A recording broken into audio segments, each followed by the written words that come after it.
Plid, if I'm not mistaken. Plid the ogre. Plid the big. You have to get his title right.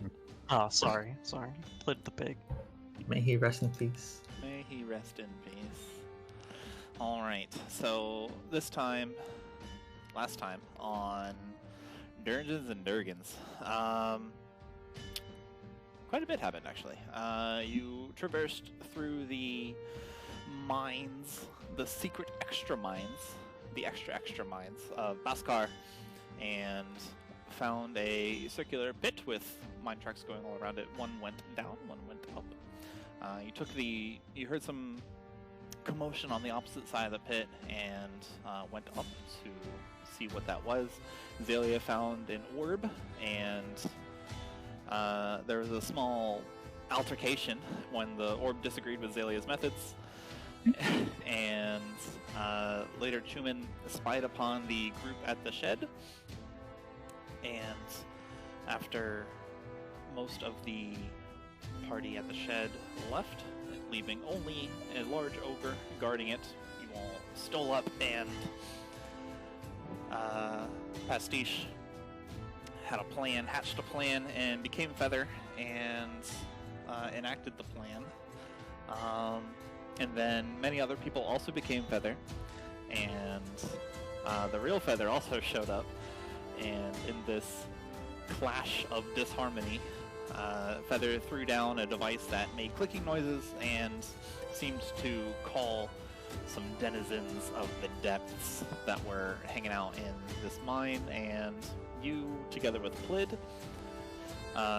somebody's friend, destroyed the evil hookers that showed up and threatened to eat you all, and also Makayla and Twig rescued the young Kitlolly from the shed. Now, the immediate danger over, there is some sort of strange thing happening with the boy, and with the immediate danger over, you are able to maneuver your way back. It seems like there's some strange power that all adventurers have when they just feel like going back. They immediately just go back without having to roleplay it, and that has happened. So you are now at the entrance of the mines. You call the elevator, it comes down, and we'll say you guys are rising up in the elevator, and you all look at each other, and with the young sleeping form of Kit in, I believe, Makayla's arms. Yes. You all can do something. What would you like to do?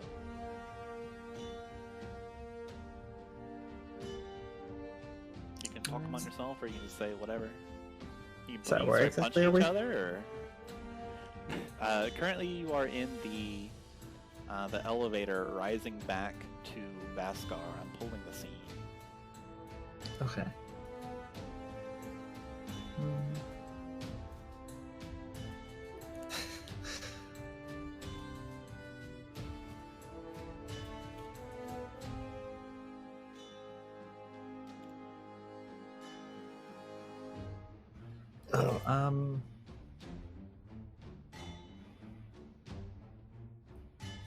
I guess. Basically, what would you like to do before you just head back to House Villaryan?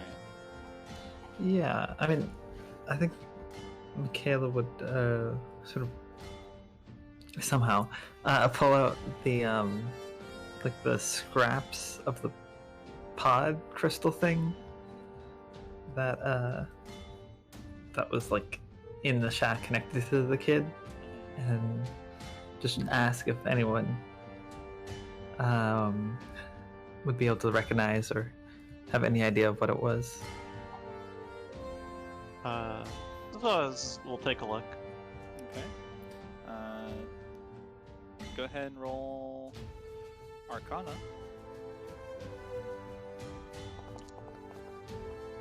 Okay, so you take a look at the Zoaz, and it is certainly interesting. It seems more device than natural, and it's something of a leather flapped pouch.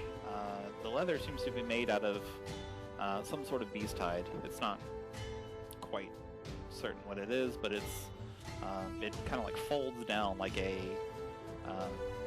pod. If you've seen Aliens, like the Xenomorph pod, it's kind of like that. Ooh, okay. And inside is a now shattered crystal. It's kind of like salmon or rose colored, and it's just broken, shattered pieces, and not quite able to tell precisely what form it would have, or not what form, what function it might have once had, but it's certainly some sort of like casing to house this thing. But yeah, it's certainly an interesting thing, but you're not able to glean much just because of how strange it seems. Yeah, could we assume that it's, or could Zoaz assume that it's what's its name? That it is like, because it's more device than natural that the Sparkers were involved with it?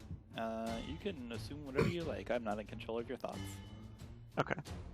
Well, I mean, that's Makayla's current hypothesis. Yeah. On So takes a look, ponders for a bit. One clawed finger to his scaly chin. I believe it may be of the Sparkers. I confess I have not seen anything like it. That was my thoughts too. Well, aside from whatever this kid is able to tell us and remember, that in this bag, she holds up the bag she took, are I guess only two pieces of concrete evidence. In terms of just, I guess, material evidence. Hopefully it will be enough for Vasarako.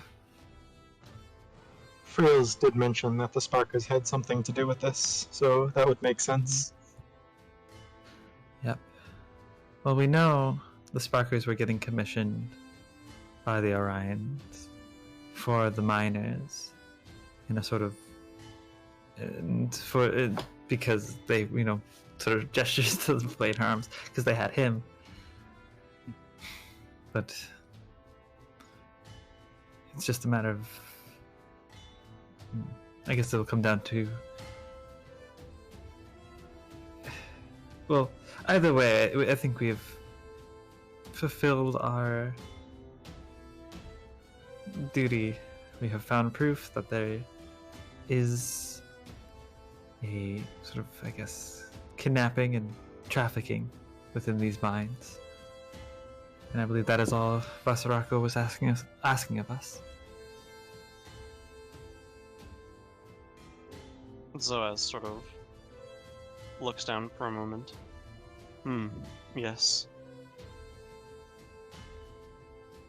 Our friend Korakon will be glad to hear we are able to get on the road again, and I'm sure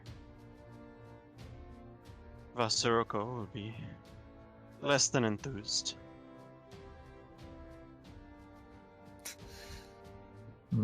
Mayhaps glad that we did indeed honor our part of the bargain, but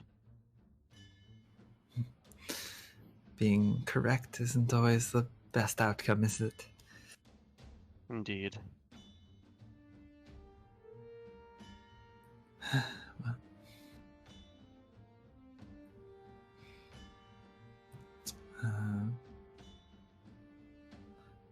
I can only hope that if there are others down there being held hostage, that they can hold out a little longer.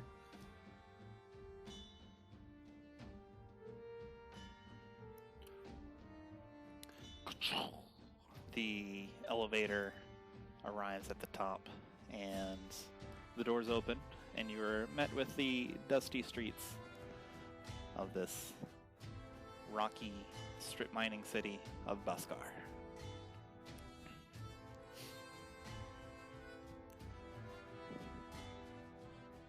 Zoaz is going to step out of the elevator. Alright. Go and make a dexterity save. You're immediately shot a million times. No, I'm just kidding. Okay. It was all a trap all along. Coming right Well, up. you see, I am actually behind my 17 layers of cleric bullshit. Actually, I casted shield before we even entered the elevator. Alright. You guys want to head back to House Dorian, or... That was Zoaz's plan. Okay. Yes. Alright. Yep. Diddle-diddle-diddle-diddle. Batman cut. Nice. Alright, so heading back to House Dorian, you are back with this larger home. The guards are knowledgeable of you. They scan you for facial details and no longer bar your path. And of course, seeing Xalia, they in your arms, they in tow, they guide you and escort you forward across the premises. And they also thank you. Thank you for doing this thing. And you all arrive up to Alzir and Sang, and the very stressed out, tired man, and with a red hair, red beard, matching the boy that, or rather, the boy matches his father. He looks over, looks at you all a moment before Makayla. Makayla's burden is in full view, and then you can see his face light up, and he just is overwhelmed with joy. Oh, thank you. He runs forward, takes the young kid from you. Thank you. Oh, 1,000 thank yous for bringing my son back to me. I'm so... He just starts weeping, he breaks down. He will be okay, but he does need immediate medical attention. He has been through a lot. He cradles Kit closely to his chest and looks all at you, tear-stained eyes. Come in. You deserve to properly be rewarded. And then he waves you in, saying, nods his blindfolded nod to you all, still holding this little crystal in his hands where he's just tracing his fingers around the top and around the middle. And you all head into this manse. And I remember. yeah. You guys did tell, I'm trying to remember if you guys told Makayla that the blindfolded dude was a psychic. Or not. Because Makayla wasn't there when he introduced himself. I believe we did. Okay. Memory is not 100% sure on that. Alright. Just curious. I don't have my notes, but I want to say I do remember giving Makayla a rundown. Okay. Okay. So Alzir, holding Xalia, runs in, and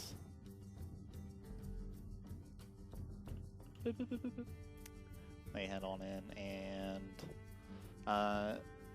Seng follows in behind you, just guiding you forward, and you are all brought into, let's see here, we'll put you in this room.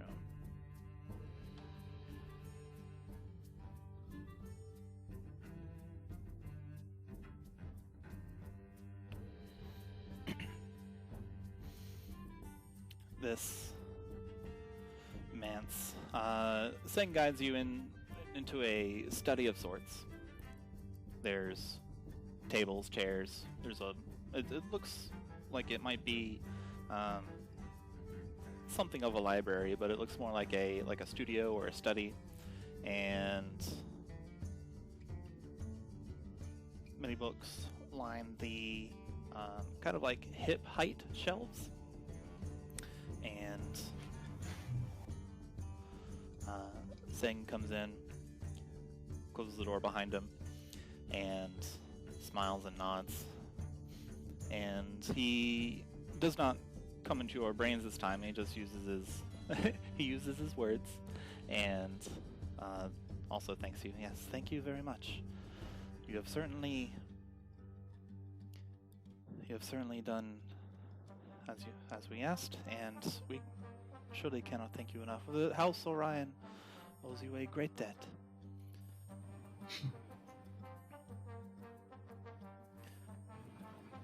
Is there? I would naturally. And to think you almost kicked all of us out. Perhaps that would have been a mistake, certainly, as adventurers capable of such as yourselves.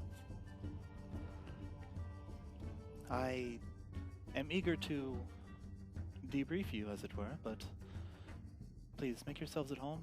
We'll wait for Alzir to come back in. We'll go check on him and make sure that the boy is all right.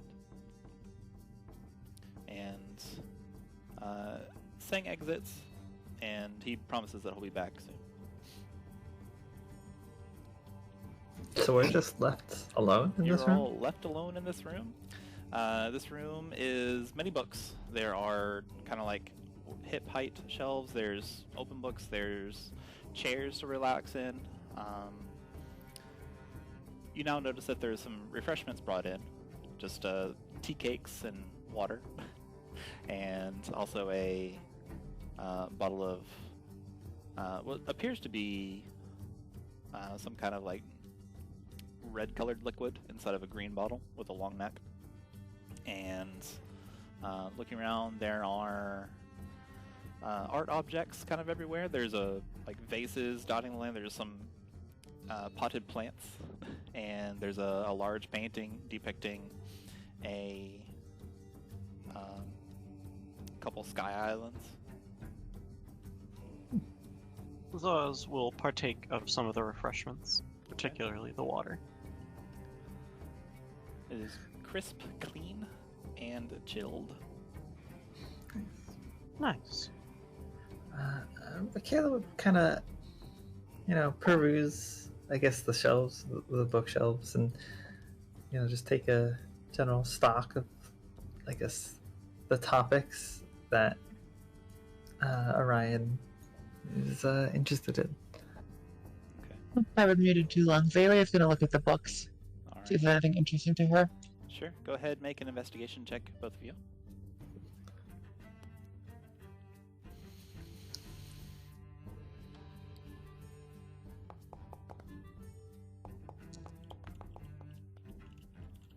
Okay.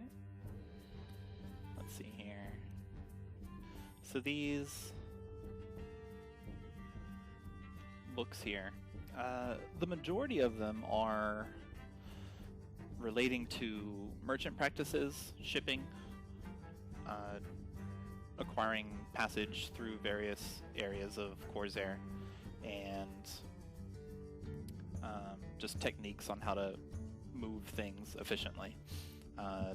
Seems that the topic that Orion is interested in is moving people and equipment and goods. Let's see here.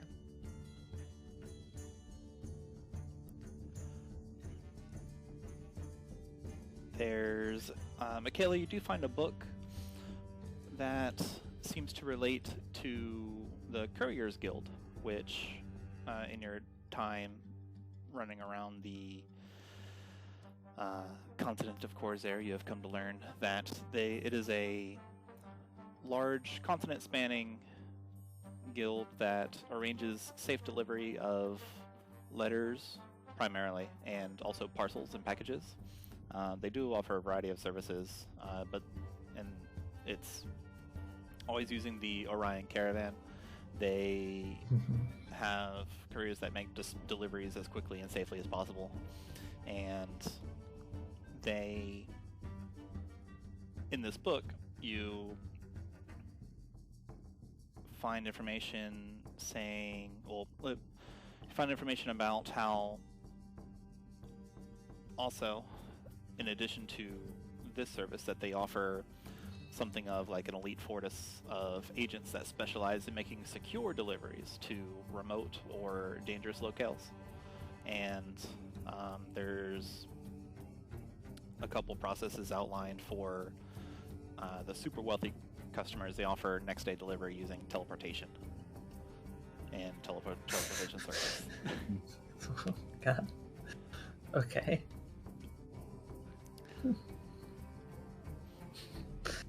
There's also a couple other people mentioned.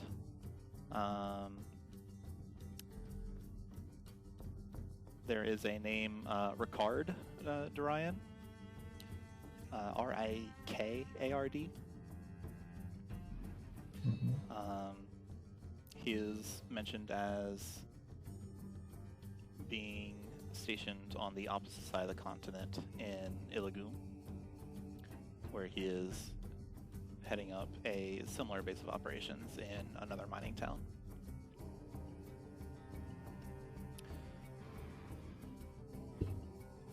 Okay.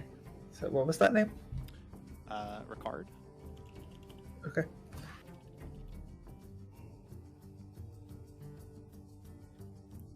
And then Xalia, yeah, not too much more than that as far as merchant topics. Yeah, I still get bored of that fast, honestly.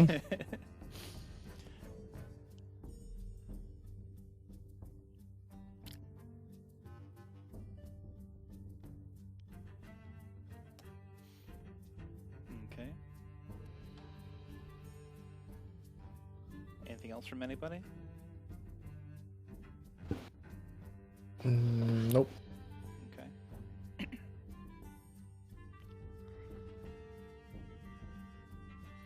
Alright. Several moments later, or several minutes later, Sang and Alzir appear in the doorway and quietly come in. Alzir closes the door behind him, smiles at you all. Oh, thank you very much. Once again, please, let me help you. I'll I'll give you anything you want. I'll tell you anything you need. I certainly owe you a great debt. But what brings you to what brings you to Baskar anyway? He Sang and Alzir just take positions around the place, just finding a comfy seat. Alzir just takes one near the door and he just sits down, crosses his legs, folds his arms, and he's smiling at you, listening. Zoaz thinks for a moment and says, I have business as a shepherd, and my compatriots here have goals that align with mine, and we are currently here as a sort of stop.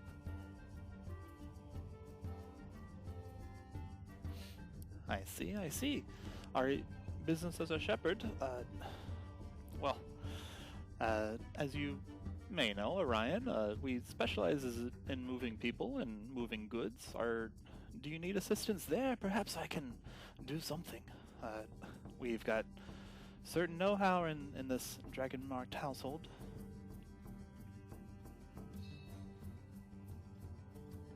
So as considers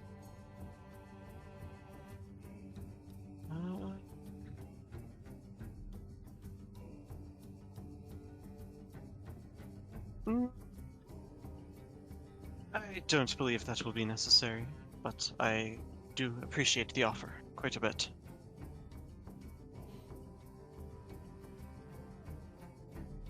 Though some of my compatriots may have questions that you may be able to answer. Obviously I cannot speak for all of them. Well, come. Ask away. And he gets up, he pours out some of this It's clearly wine by now, you guys have figured out. And he pours it into a teacup, and he sits back down and he sips the wine from his teacup. I don't know about this guy.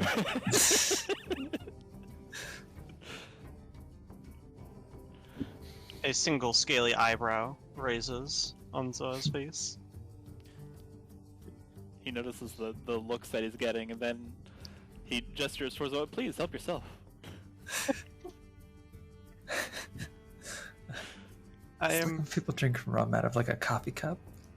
I am fine with just water, my friend.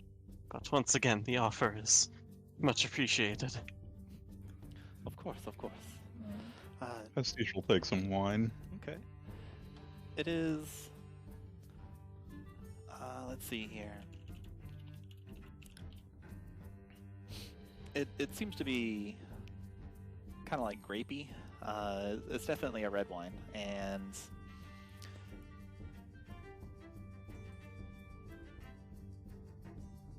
pours into your cup. Seems like this would go well with some meat, but there are none to go with. There are none around.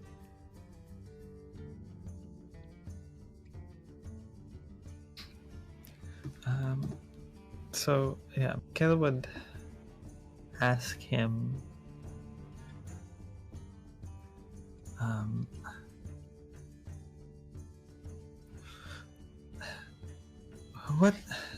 what did you know, if anything, of your son's kidnappers?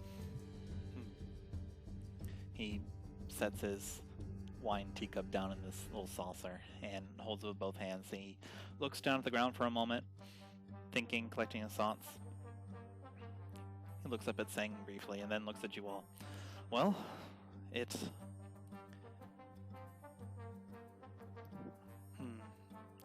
me personally, most of my information is secondhand.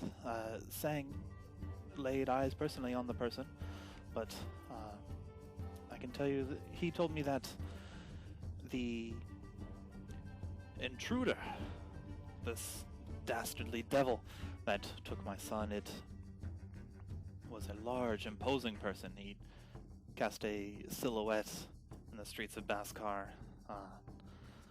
That was certainly a burly individual. We didn't see much more, but Sang managed to glean a little bit of his thoughts. He seemed to be in a hurry and seemed to be very concerned about getting things right.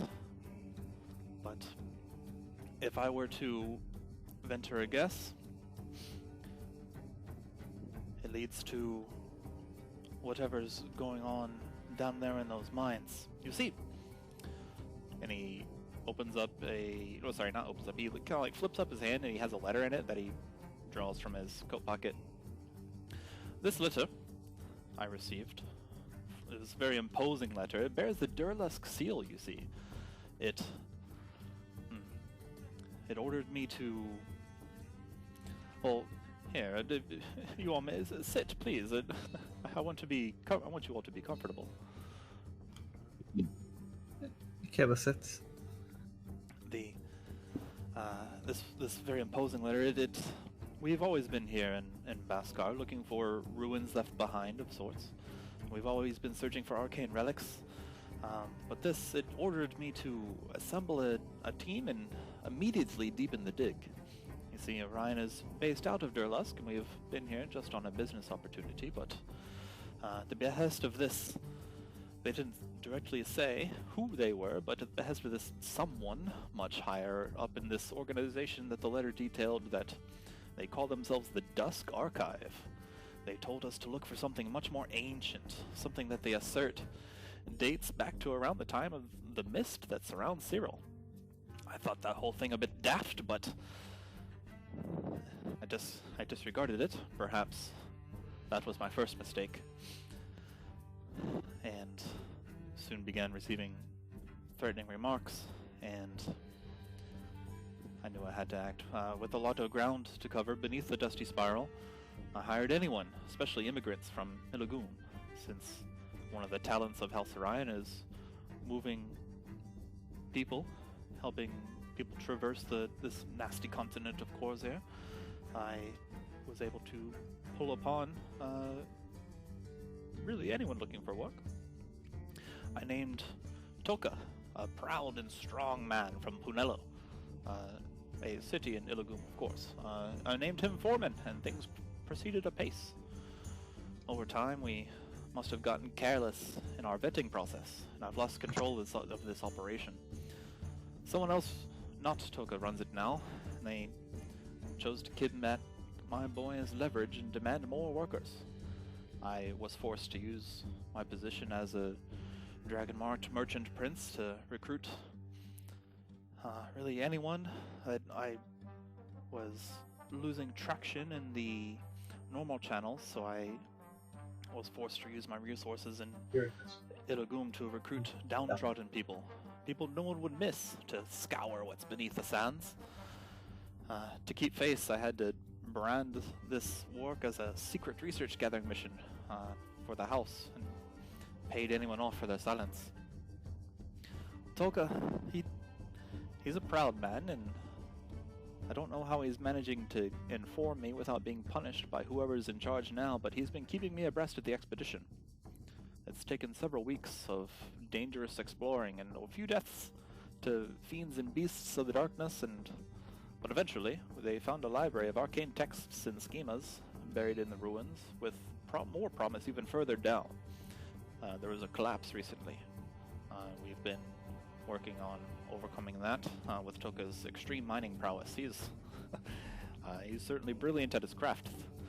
The Dusk Archive has sent me an additional letter that they plan to smuggle the relics out to an unknown location, using my influence and resources.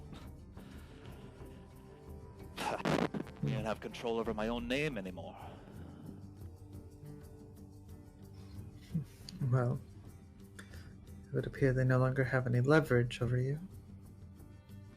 I would like to, I guess, insight check him just to see if, like, he's telling the full truth. There's not anything like he's omitting. Yeah, go for it. Or as in, like, get the vibe that he's trying to omit anything. Yeah, 25 is pretty good. Wrong. Makayla, as this man is telling his tale, you scrutinize his facial features, his gestures. He talks with his hands.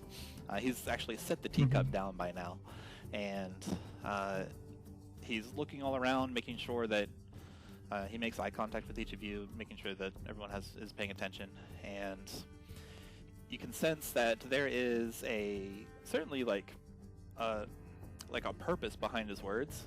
You can sense that he's proud of his craft. Like he does like doing the things that he's doing, like mining and uncovering secrets and moving people and making things better with what is found within the mines, and also like he's happy to be a merchant. But there is a certain sadness. Like, he does regret that he's been pushed into this position, especially since it's caused some deaths due to cave-ins and other nasty beasts. But you can tell that he is definitely elated to receive his boy. Of course, who wouldn't? But you can sense that even with the regret that he has for what has happened, he, like, the way he's talking and his inflection, and like there's a certain matter-of-factness that he doesn't regret the actions leading to the rescue of his son, but he does wish that things were better. That's kind of what you can glean from like his manner of speaking and how he talks, and like the certain twinkle in his eye. He does seem forthright. He's definitely like not using vague language to hold anything back. Okay. Like to obscure details in what he's telling you. And if he's holding anything back, it may just simply because he hasn't been asked, or he hasn't gotten to that part of the story yet. Okay. Yeah, I guess I just wanted to make sure that it wasn't like, if he like knew, I guess, what what was the group called? The Dune Seekers? Dusk. Dusk Seekers, right? The Dusk Archive. Oh, okay. Is that what they're? That's the group that was The group in the letter. blackmailing him. Yeah. Yeah. Dusk Archive. Okay. Or not blackmailing, but yeah. Dusk Archive. All right. Just curious if perhaps he knew more about what they were looking for than he was letting on, but Okay. I'll believe it. When he said that, he kind of like furrowed his brow, but it was kind of like one of those. But Mhm. would you like to ask him? Well, yeah. It's just. Oh, okay, sure. A character, Makayla will say, and you have no inkling or guess of what these Dusk archivists were looking for? Brings a hand up to his cheek and like kind of rubs index finger against it. No, this is honestly the first time I've heard of them. They do either bear or managed to have gotten hold of the official Durlesk seal from Merchant King Alma, so perhaps it's just an oversight and things have developed differently in Durlesk while I've been away. I have not heard of this people yet.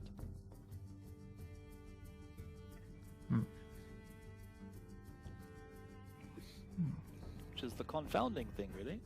If they're important enough to order me around, and also threaten me to do it.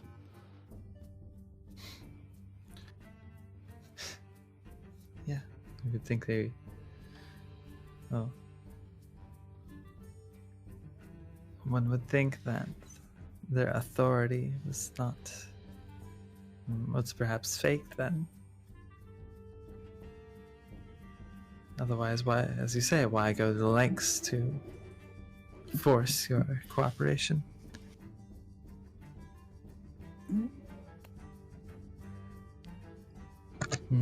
Either way, provided you are cooperative with the Dune Striders and Vasarako, I'm certain that things will be the things will work themselves out.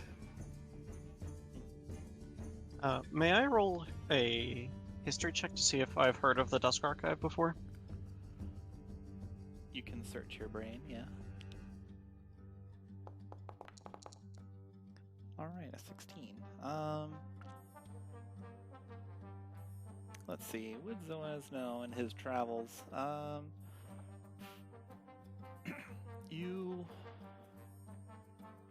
Zoaz, probably would not know anything, specific about the Dusk Archive. Mm-hmm. You might have heard the name whispered here and there. As it was perhaps forming. It seems to be mostly based out of a sort of a learning institute, but you don't know much more than that. Okay. Yeah, that was kind of what I figured. Like, maybe get some whispers. Like he's been aware on some level that it exists, but not like. Okay.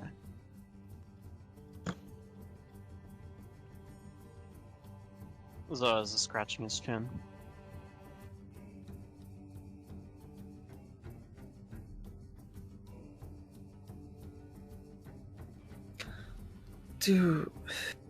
I do hope you also are aware that your son will most likely have to give an account of what he experienced, as difficult and traumatic as that might have been for him.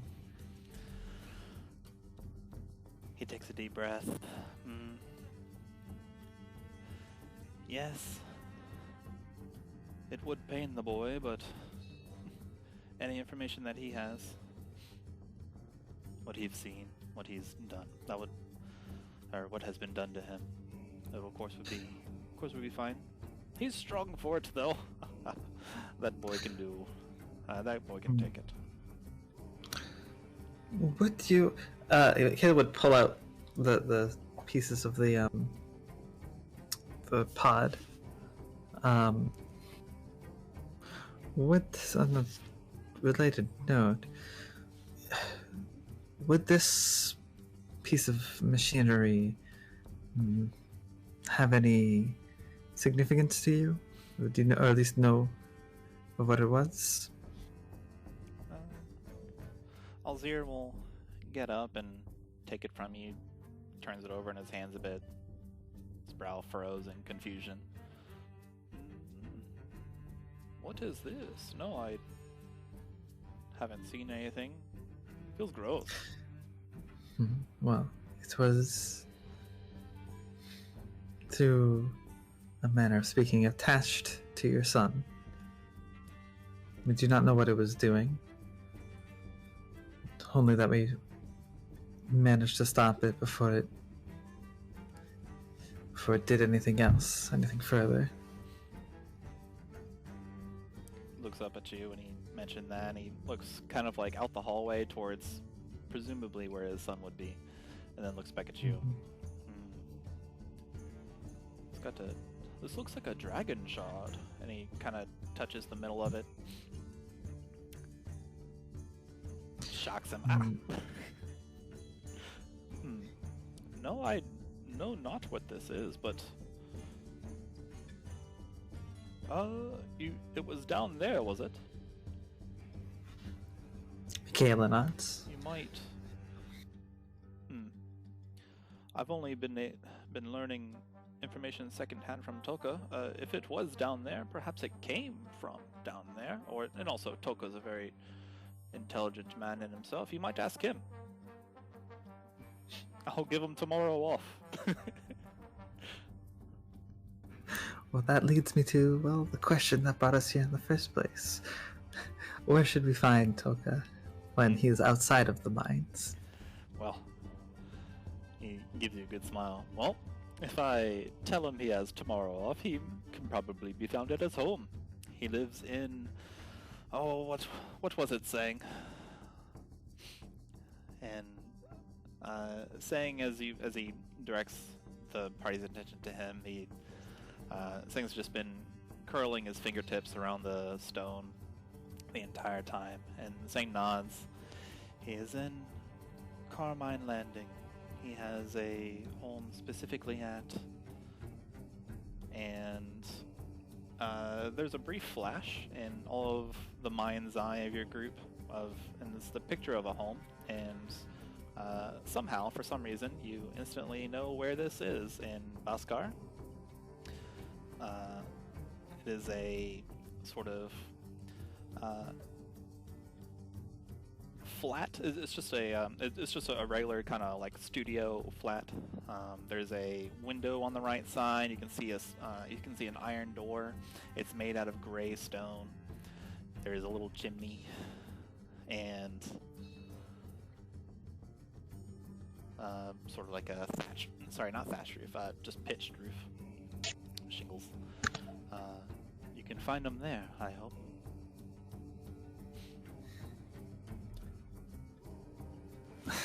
Makayla kind of holds her, brings a hand to her head. In the Carmine Landing. The Carmine Ring, rather.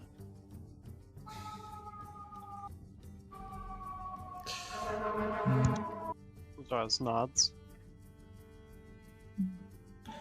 Thank you, I suppose. Perhaps a little warning would be appreciated. My apologies, I didn't mean to startle you. I figured it would be it's naturally the quickest way to get information across. I could see how you would see it that way.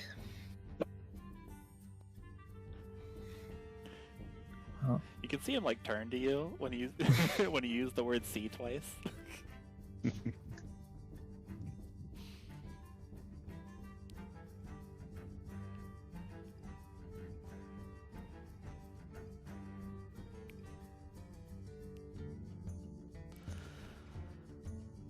Khorzaire claps his hands. Now, I believe some rewards are in order. Naturally, in my business of mercantile, a simple thank you is not always sufficient. So, here you are.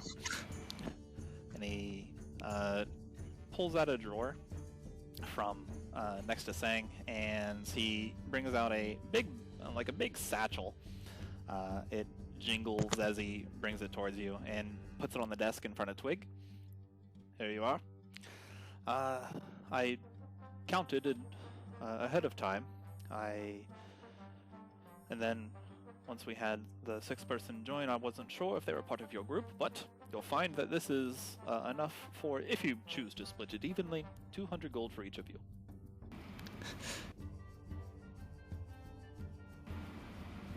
Zoaz gives a pointed look to Twig. What? That's very generous of you. Thank you for the gold. Indeed, that comes out to 1,800. Indeed, That's like They have 300 each, not 100.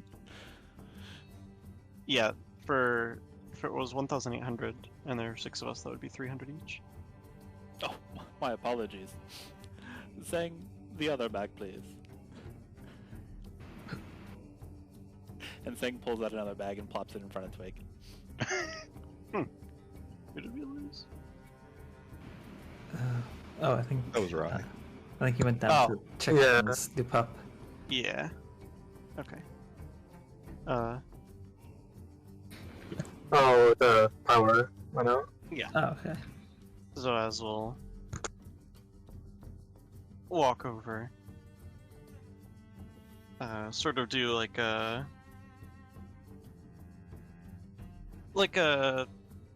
not curt, that's not the right word, like a small bow. And then we'll take his portion of the gold. Twig will distribute the rest of the gold among the party evenly. They will just take it and just shove it haphazardly into her pouch. Has she been just like leafing through books this entire time? She's been in the corner reading her Sparker notes and playing with her, Dark Mantle dribble. I see. Like just zapping it with occasional bits of magic. See what happens.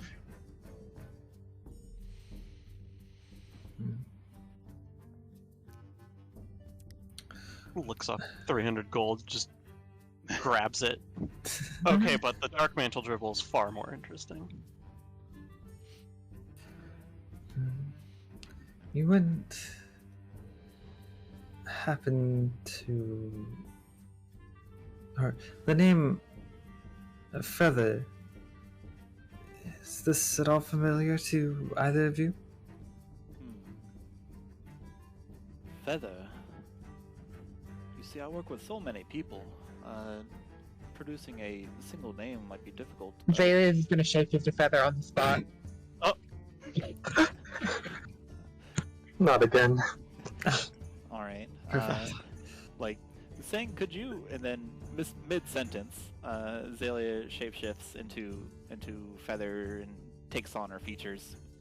And then, like, as he's looking at Sang, his gaze passes over Xalia, and then he does a double take. Oh. She waves at him. You can just yes, do that. that would be what they looked like. Have you ever seen this face before? Well, hang on. Are you a shapeshifter? Xalia is gonna grow an extra mouth on Feather's head and just gonna grin. Like in the middle of her forehead, where a third eye would be as like a second mouth.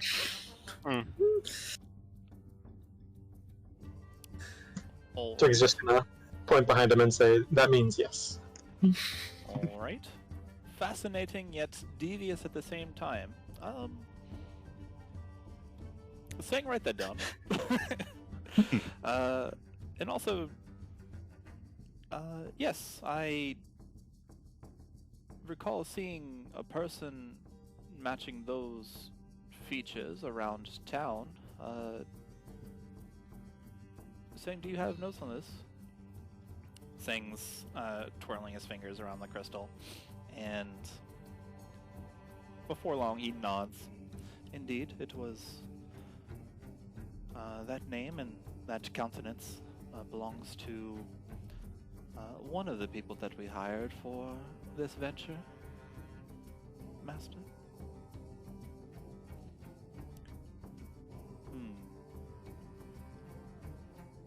Seems I've made the mistake of hiring that person. You hired her. Hmm. You wouldn't happen to have any information on this person? Beyond that, like, do you know where they hired it from, or previous experience? Well, Zeng, you heard, you heard her. And then Zeng takes a moment to kind of caress this crystal that never leaves his hands, and for a few moments he brings back his voice and no, I don't have. This is quite curious. I don't have too much information for her. This might be one of the people What that... Huh? Oh, just the down sound. The Raikel joining. Welcome back. Come back, Rai. Welcome in. This might be one of the people that fell through the cracks when we were a little lax on our vetting process, Alzir, unfortunately. There's no address for her. There is only a note here about where she has come from. She apparently is a student in Alma University, but there isn't much more than that, aside from, of course, the normal details: age, height. Of what university? Alma, that is. It's a learning center named after the Merchant King of Durlusk.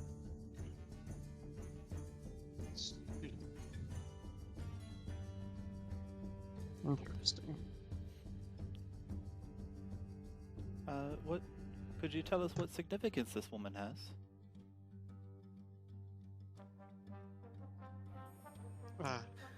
Well, I believe my friend here has had a run-in with her, and Zoaz will sort of look at Pastiche.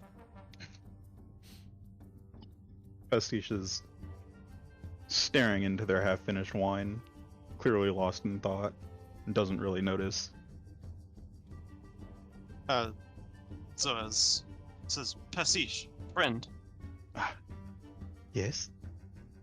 you had a run-in with Feather, correct? You could call it that, yes. I was not there to see, though I did happen upon the aftermath. If you could inform our, Sir Ryan of the occurrence. To be honest, I don't know very much about her myself, but I do believe she was involved with the kidnapping of your son. You can see Alzir kind of narrow his eyes. Tell me everything you know, if you please.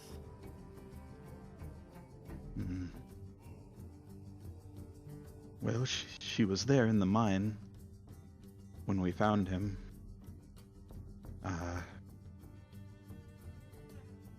Pastiche is kind of visibly shaken, trying to recall their previous encounter. Xalia's gonna like slither over, like pat them on the back. That's it. Little ass feather, by the way, with a mouth on her forehead. Yeah.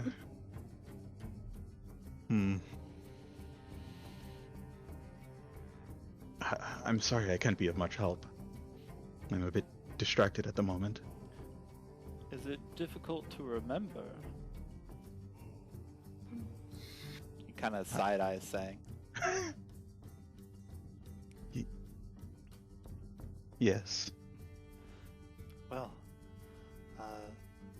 sir, if you don't mind, and you can, if you consent, I could search your memory. That's one of the many talents that I have.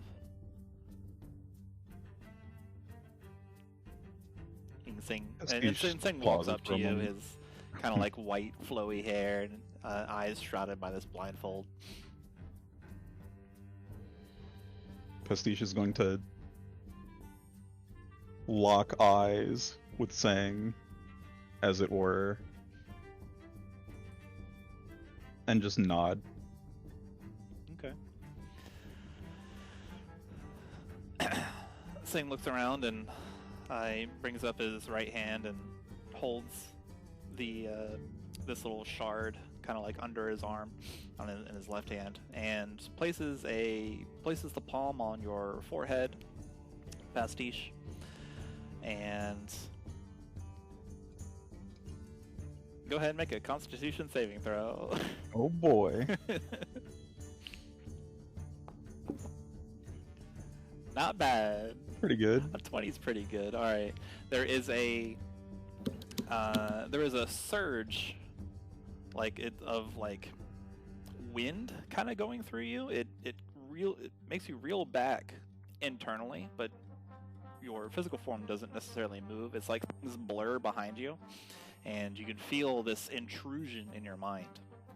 And Sang kind of maneuvers through your information, your history, and just searching for information leading to Feather. You can kind of like feel him moving around in your head. It's kind of like an itch, like this tiny little mouse foot just maneuvering around inside your skull. And you kind of this sensation causes you to blank out for a moment, and you lose your sense of awareness and perhaps your consciousness, and before finally you are brought back to this kind of little mini library where you are. The first thing you notice is the hand on your head and the forearm leading to Sang. Going to Sang's countenance, he's got a little smile on his face now, and he nods and retracts, and you can see behind him there's a huge, lovely painting depicting like these sky islands behind him, and also behind him is Alzir. And Sang turns back and opens his mouth to speak, and he explains the details of your encounter with Feather in the alley. How she had slain Friels, and let's see here, and also the brief encounter in the mines where she showed up and then left, basically apprising Alzir of the situation. All right. And thanks to your Constitution saving throw of 20, you are still conscious and you have no ill effects. All right.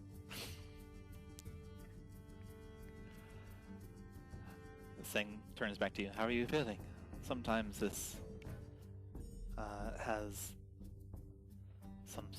sometimes this has effect of draining.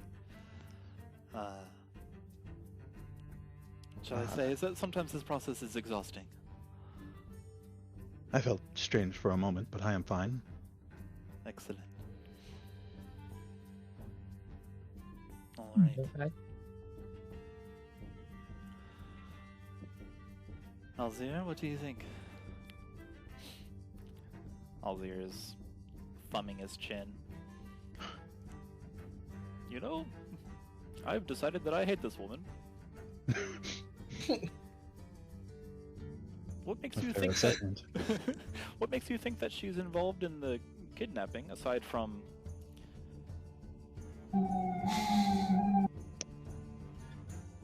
Well, the person guarding the building they kept your son in, she was speaking to him right before we arrived. I see. Good He enough. he was also taking orders from this feather. Yes.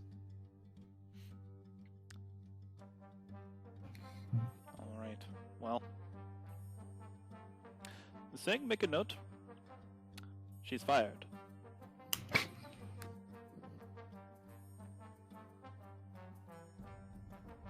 Hmm. Although That will stop whatever she's currently doing. But I have a I sneaking suppose it is the suspicion. thought that I counts. have a sneaking suspicion that you are correct.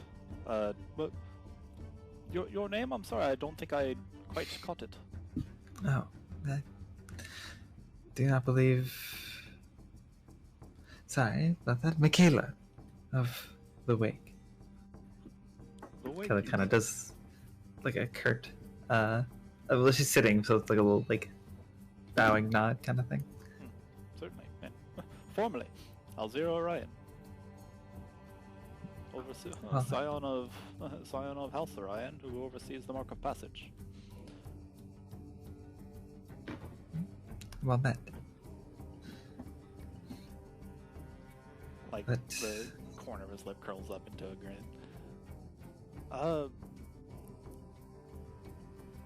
I understand that I am asking you of another favor so soon after you've done one for me. Naturally, this is not going to be enough to stop this woman. Could you stop her and slap her around and tell her that she no longer works for me, and also beat her up?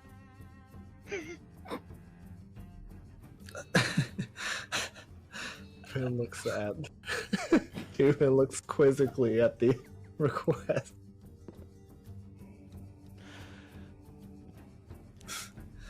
Makayla's Certainly, in addition to all the regular things, I thought that was, foregone, so I didn't bother to say it. Naturally, also find out what she's up to, and if she's doing anything dastardly, stop it.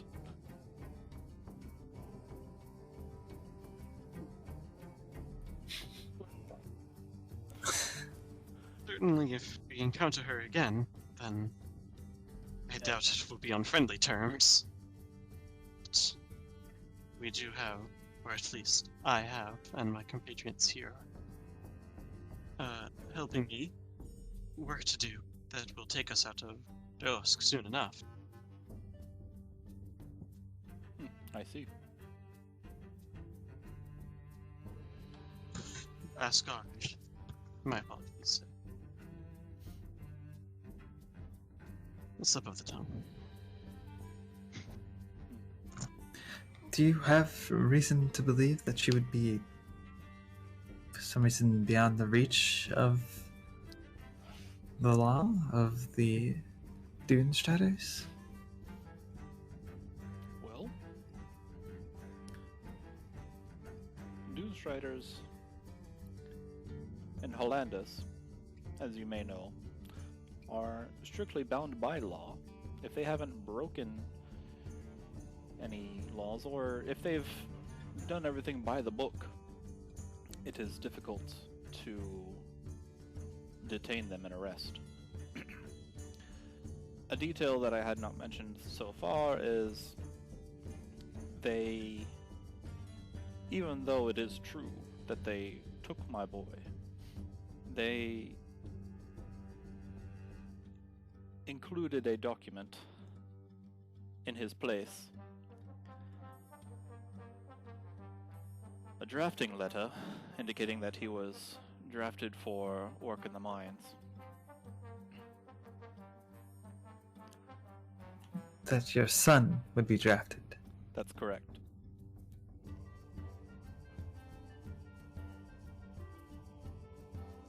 It's a legal document. I can't do anything about it. Aside from the obvious outrage and I'll use the word goofiness of the whole event. Do you, by chance, still have that document? Sure. I filed it away. It's in my room. I can go get it. Although, now that I'm thinking about this woman, I do have another point. Sang said he saw a large figure stealing my boy away, and he gestures towards Xalia. If this shape you've taken on is accurate, Feather is not a large figure. They were going to snap her fingers and make a silent image of Plid. Also directly on top of her. She's hiding in it.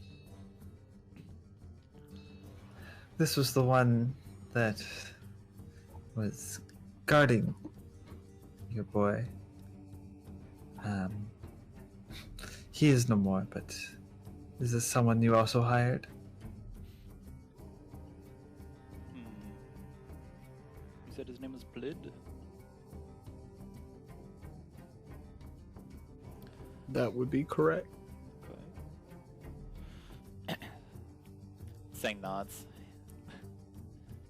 There is also a line item in the records for one Plid. It seems that he also hails from Durlusk.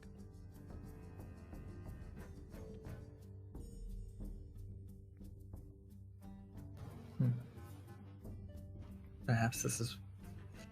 It's strange, though. The...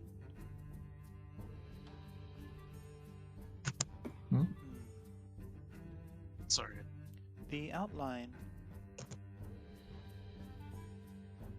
that I can sense of this magic is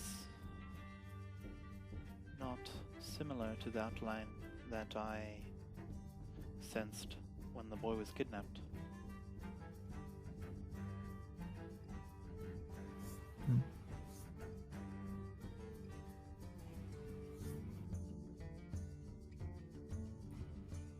trying to remember what that cat told me. They just said it was like a large figure carrying a sack, right? When they kidnapped it. I think that's what they said.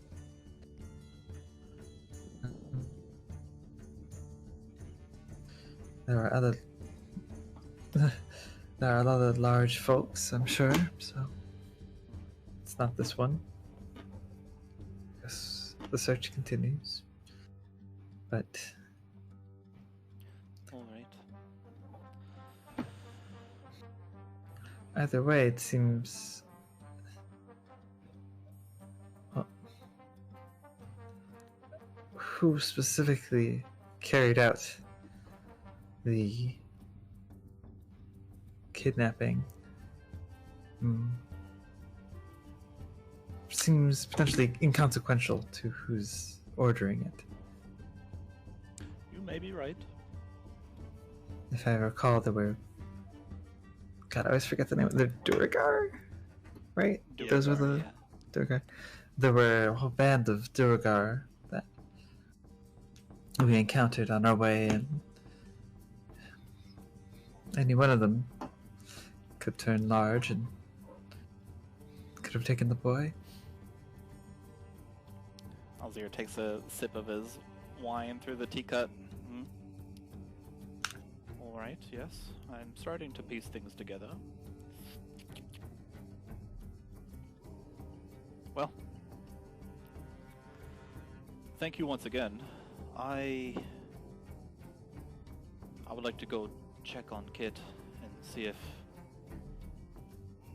he is all right. He's resting, but I would like to go check on him nonetheless. Do any of you have any questions? I have many connections. Perhaps I could answer any questions that would benefit you. I would love to be of any help that I can.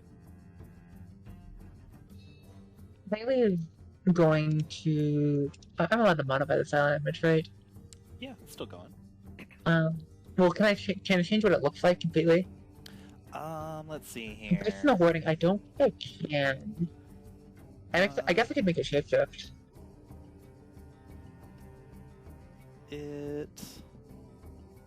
No, the spell doesn't say that you can change it. You can like to change the overall image. It says you can like cause it to move and alter its appearance so that its movements appear natural, but it doesn't say that you can change what it is.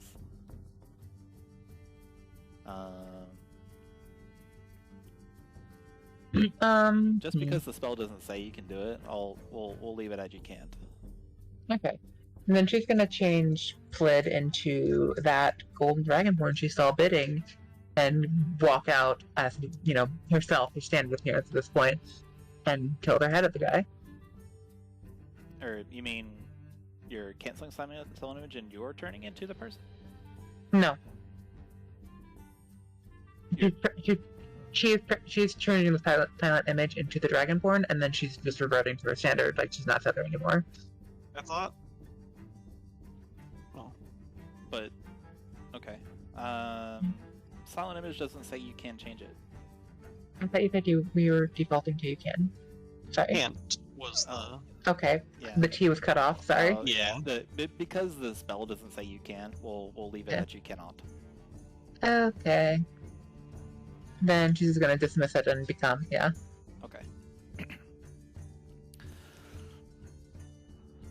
Alright, so Alzir, so you shapeshift into this lovely bronze dragonborn lady, and the horns sprout from your head, curl back a bit, turn up, and in the light of this area, kind of scales glow a bit, and you tilt your head, and Alzir looks at you. Yes, this is another form. Really, I sense the many opportunities for something as for a talent like this. Zoaz clears his throat. I believe, and I cannot be sure, but I believe she may be asking if you have seen this person. Oh, apologies, and he sets down his teacup. My only experience with wordless talking is when someone is speaking to me directly in my head. Have I seen this person? Alzir gets up close to you, kind of like examines your features.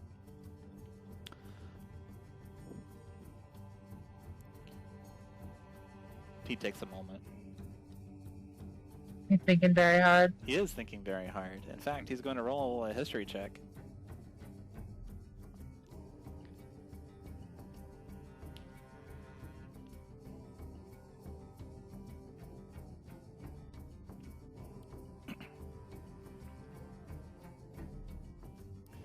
You know,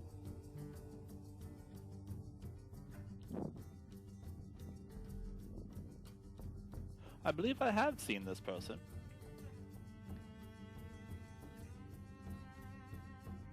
How long ago was it?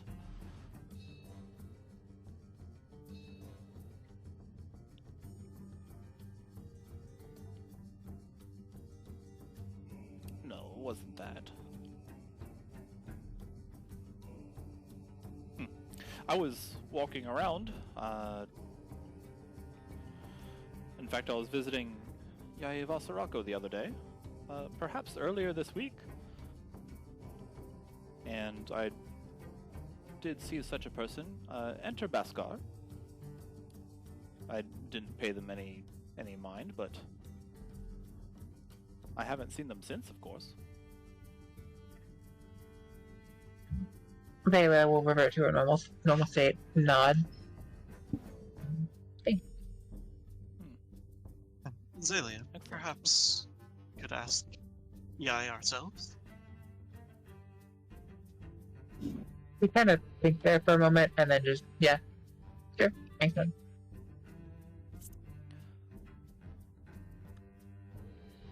My apologies if that's not entirely helpful. Just a passing glance, but at least I can confirm that I have seen that person. They'll nod, give him a little, smile. Xalia brand GM. All right. Twig is going to speak up and say, I know you just recently heard of them, but is there anything else at all you can tell us about this Dusk Archive? Ah, yes, my good man. Really, no. This is genuinely the first time I have heard about them. Let's see. I guess we can review the facts. They seem to have access to Durluscan. We'll say tools, at the very least, because they had access to the seal that they put on this letter. That seal is of Durlusk. They, as your friend Zoaz seems to recall, at least, they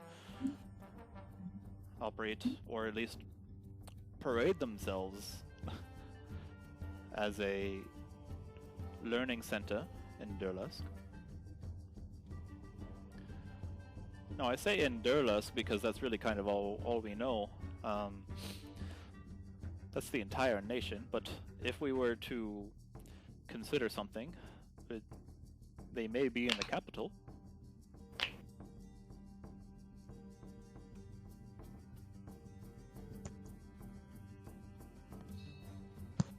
The capital is Atlas, as I'm sure you know, of course.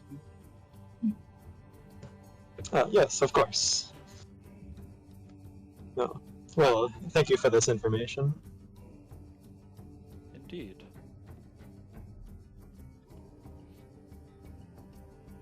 Chuman's gonna speak up. Your son had a mark on the side of his arm. You wouldn't happen to know about any other markings? Know of any other markings? Oh, yes. Well, my son has the dragon mark just as I do, and he kind of like pulls away the top of his livery to expose part of his shoulder and his collarbone, and you can see that his is larger and more detailed than his son's, with kind of like swoops going down and like around his shoulder and down his back, but can't really see because of course he's only letting down or opening up part of it. Indeed, I am aware of many others. There's I would say most of them. Yeah, most is correct. I would say most of the nobility across Khorzaire bears such a mark. It's how they rose to power, indeed. They use the strength bestowed upon them from this to benefit everyone and also, of course, themselves. I see. You wouldn't happen to have knowledge over this mark? And Chuman lifts up the sleeve on his shoulder to show his phoenix-like dragon mark. Oh, his eyes, his eyebrows raise, and he moves over to you quickly, kind of like chin resting on his fist. Oh, my, this is a grand one. This is...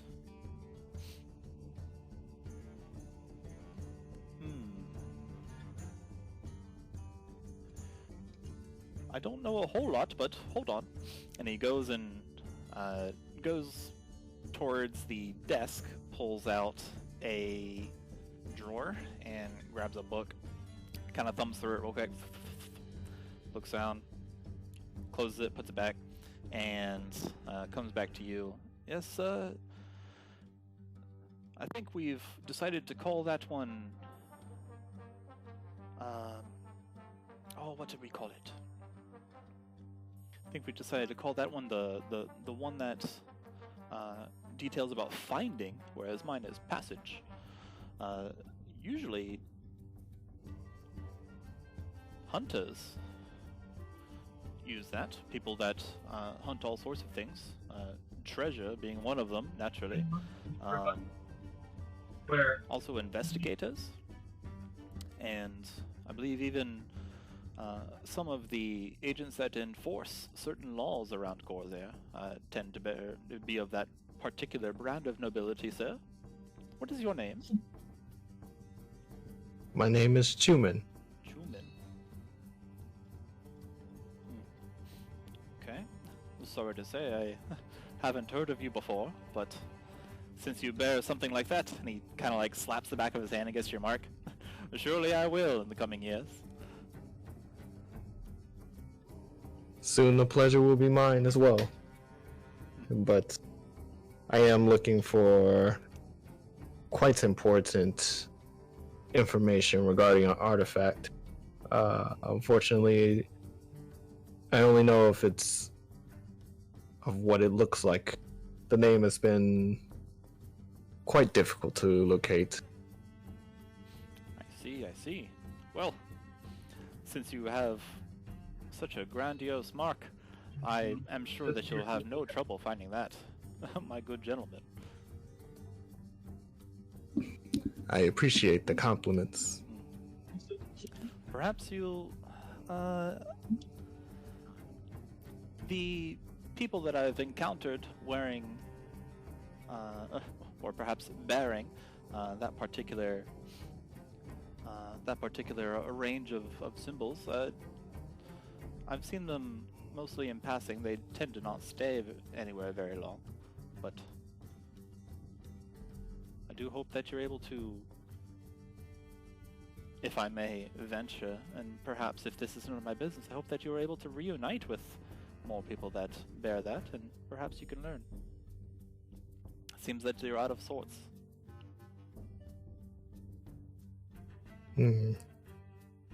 I do believe that I will find someone in due time. Last thing, do you know of anywhere I could actually find some information regarding the Finding Maw?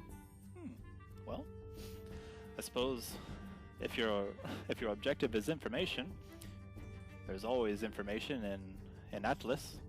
But I do know that that Queen Zoza also is very accommodating to people. You might ask her. Queen Zoza. Yes. She, as you may know, she is the merchant queen of Luxnox in Nalga.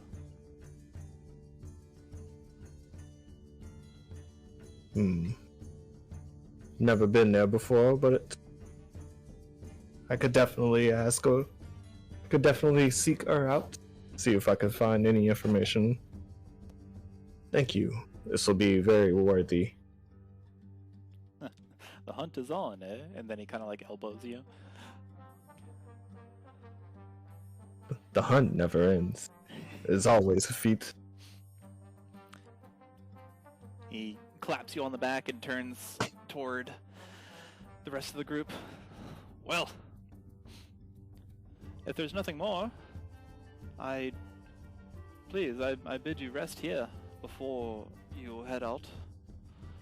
You've certainly gone through an ordeal. I want to extend any sort of hospitality I can. You've done me a great service. I hope you can't hear Julie fucking screaming. We cannot hear your cat screaming. No. Bug's cat screaming.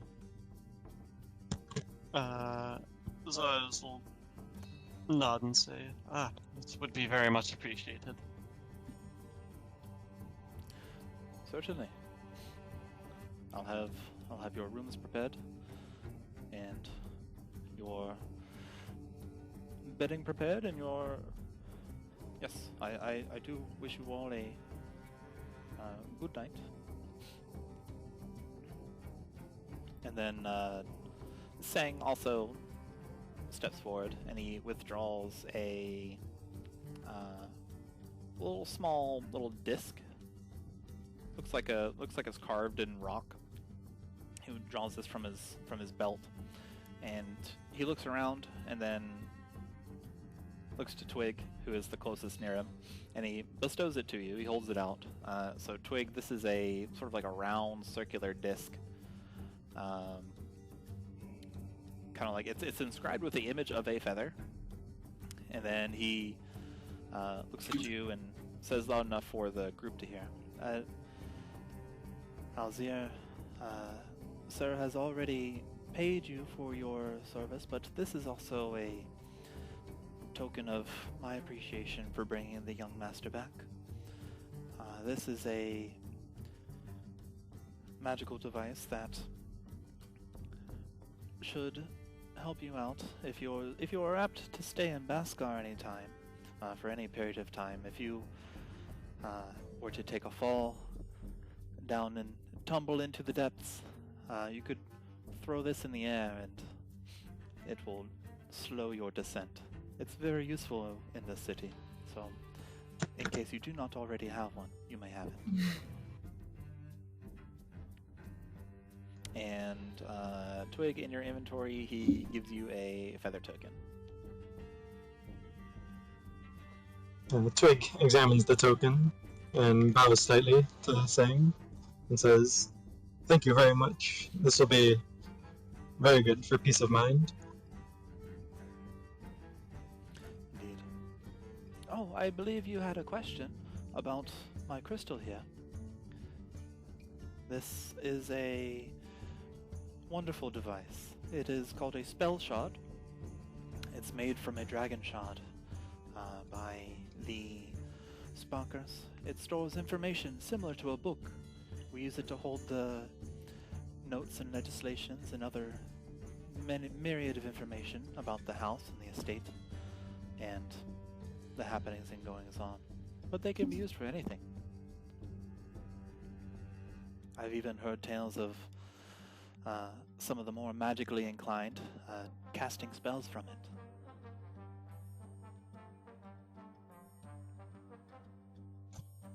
Twig examines the crystal and says, "It's very interesting. Thank you."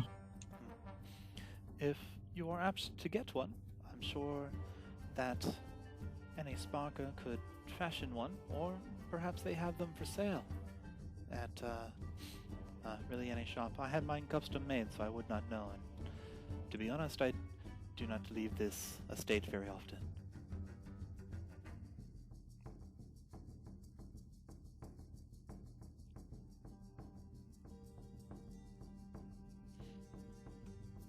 Alright. Alzir clasps his hands together. Well, thank you once again from the dearest and bottom of my heart. Thank you for bringing Kid Lolly back. Now, I hope you are comfortable, and you may stay here for the night, and before you head on. All right. And Alzir and Sang show you to each of your rooms before they all bid you good night, and it is now around this time that you notice just how much time has passed since you were down in the mines, and also talking to this pair. It's now rather late in the evening, perhaps like 10, 11, and you may all do whatever you like in the evening time, and in fact, since it's evening time, the music changes.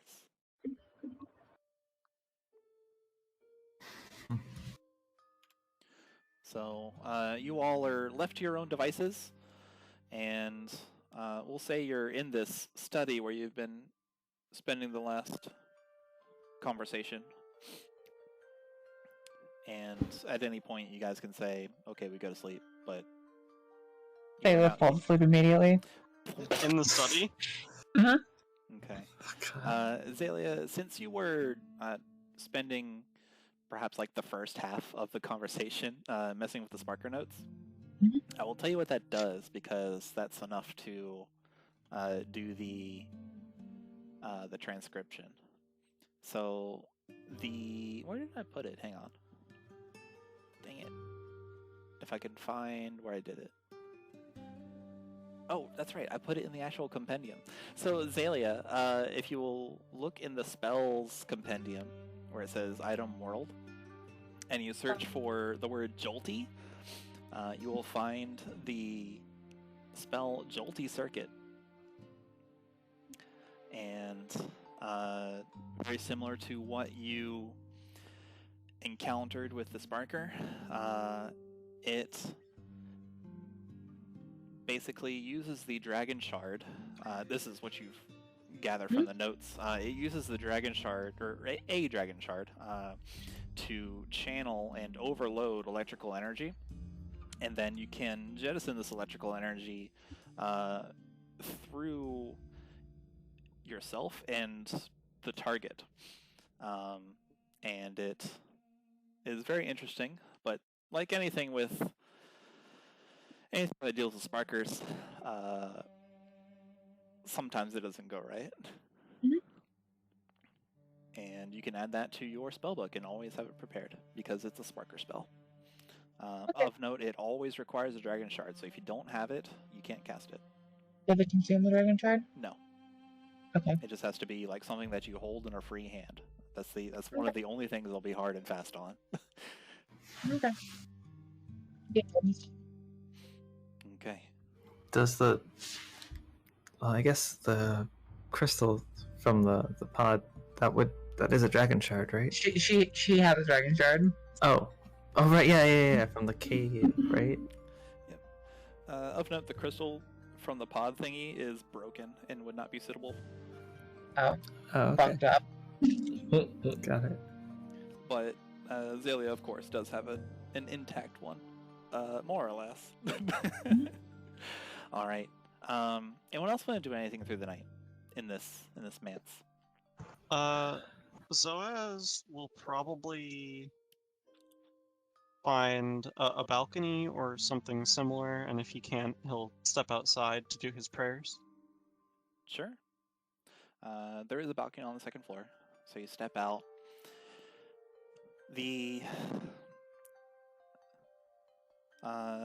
Perhaps to your disappointment, the dust that ever swirls around Baskar, the Dusty Spiral, blocks out most of the moonlight. You can kind of see where it might be.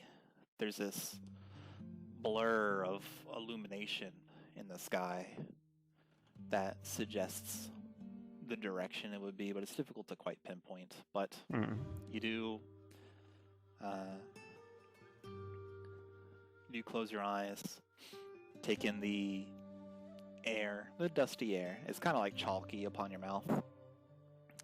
And take a deep breath, settle yourself, and reach out to Selenite, as you do.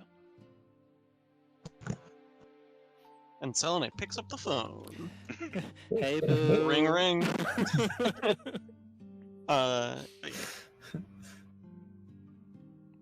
What are you Hey, doing? I told you not to call me at this hour. Yo, it's late. Why are you calling me? You well?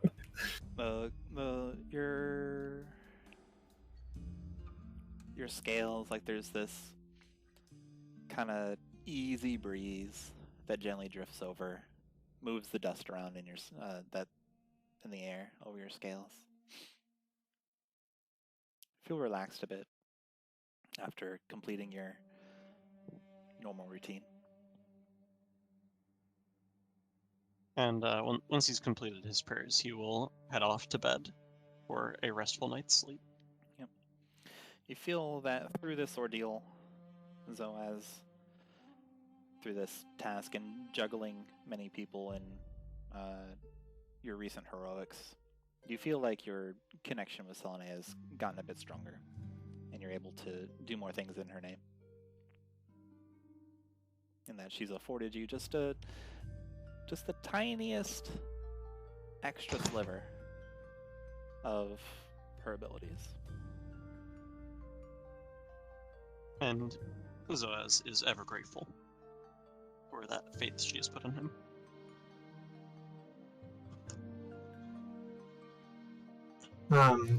Twig is gonna head to the room where we were talking to Alzir and saying earlier with all the books. Yeah.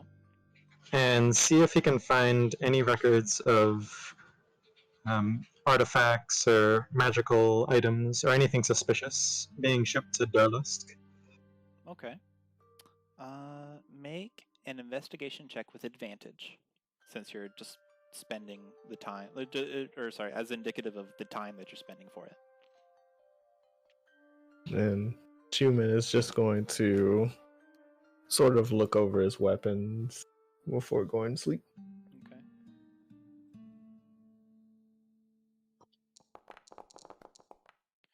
All right, 19. Okay. So,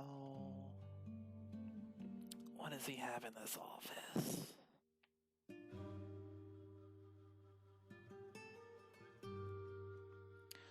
All right. The room consults its notes. Okay. Let's see here. Twig, as you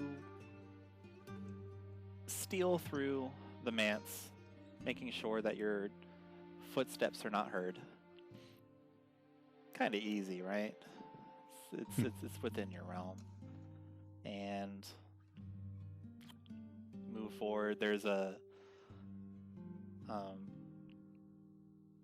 just like one of the random attendants throughout the house. You wait a moment, then peek around the corner, they're gone, and you just run back into the study and take your time investigating the book. So you are able to identify that the books in the shelves are arranged kind of like by genre, or like by topic. So there's books that are on mercantile practices, there's books on pricing and costing and being profitable. There's books on schedules and kind of like who is where and when. There's books about the normal mining operations. But what you don't find is you interestingly don't find any ledgers or any like shipping manifests, but perhaps right before you give up and look around, it's kind of like huff. You get the random sense to pull on one of the drawers that are in the desk in the center, and in there is something like a little black book, and it's just tiny, maybe about the size of your palm. And open it up, flip through a few pages. Most of it is just kind of like quick shorthand, and most of the time is spent just trying to understand the shorthand. And one of the pages does seem to have relevant info, and it seems to be, spending the time, it seems to be something of a quick notebook written, penned by Alzir, and it seems to be apprising, it seems to be talking about the details that Toka has been keeping him abreast of, that he mentioned a little earlier in the conversation. And through the shorthand, you can make out that Toka has learned that they've uncovered several strange things. It doesn't quite directly state artifacts. The shorthand seems to be using relic or schema or the word Grook, like Gryuk. It's used in here, but it must be shorthand because it doesn't really mean anything. That's not a word. So it must be a word that Alzir knows or whatever. But it seems that there were many, well, not many, that it seems that there were, what am I trying to say? They uncovered and were about to excavate and plan to move these, but there was a collapse and a cave-in. And looking at the date, you notice that it was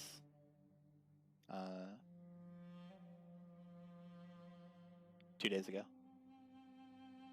And then that's the end of the notes. Interesting.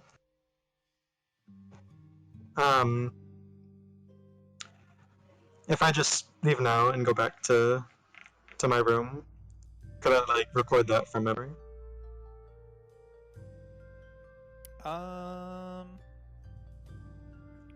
Might be Well, just like the general idea of it, not like word for word. okay. Make a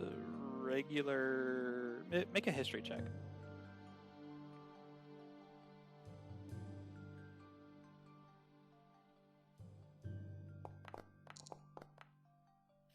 I can say you get the general idea of it. Okay.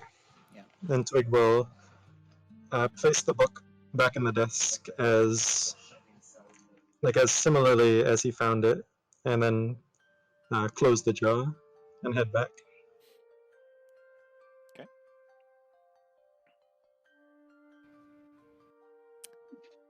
Looking around, you make a stealth check for me with advantage. Don't biff it. 2 11s. All right, yeah. A plus 10, yeah, okay. Yeah, the rolled an 11, so it's a 21. All right. As quiet as you like, you glide back up to your room. No sound, no air disturbed, and everyone is none the wiser.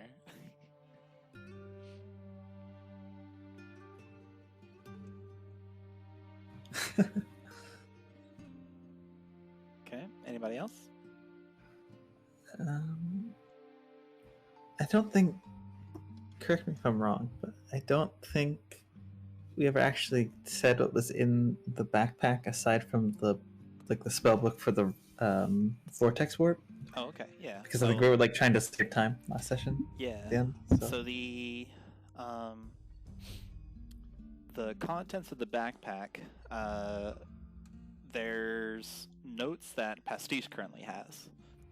Okay. And then, in addition to the backpack, so like just rummaging through it this evening, Makayla. Yeah. You find a small notebook. It's locked with kind of like a locket style notebook. Seems more like a diary. And in addition to this, you find just tossed in, unfeeling, uncaring, at the bottom of the backpack, just meshed together, is 10 gold, a bracelet made of brightly colored, it's like yellow, green, and orange, brightly colored intertwined cords, and a quill. The quill is red. Look at the notebook. Then, yeah, it's just brown and gold. Very plain looking, and it just has a locket lock.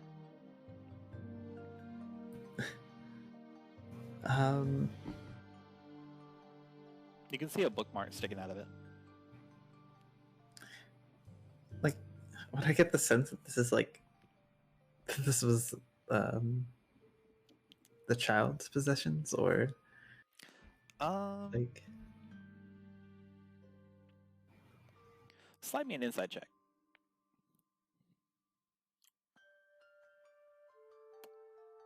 Coming right up. If I can click the right thing, there we go. Okay. Not terribly sure, but the backpack seems to be larger than what a young boy would carry. And this notebook thing seems to be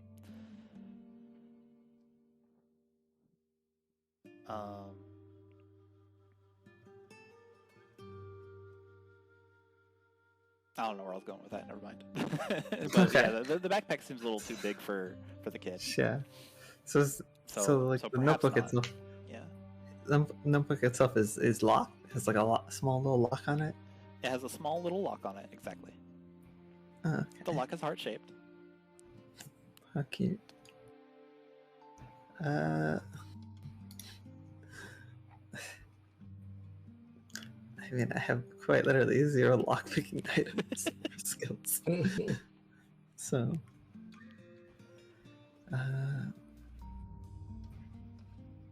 okay, so it was a bracelet, like a diary, and gold. And 10 gold. Okay. Oh, and a quill.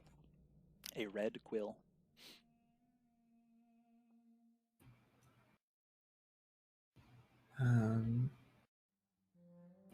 Seems somewhat useless without ink.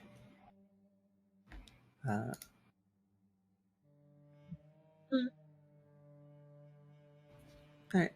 That's all for now. I'm good. Okay.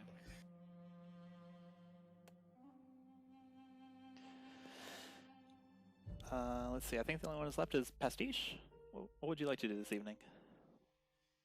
Pastiche is going to retreat to their room and spend a while meticulously painting the figure of a small owl.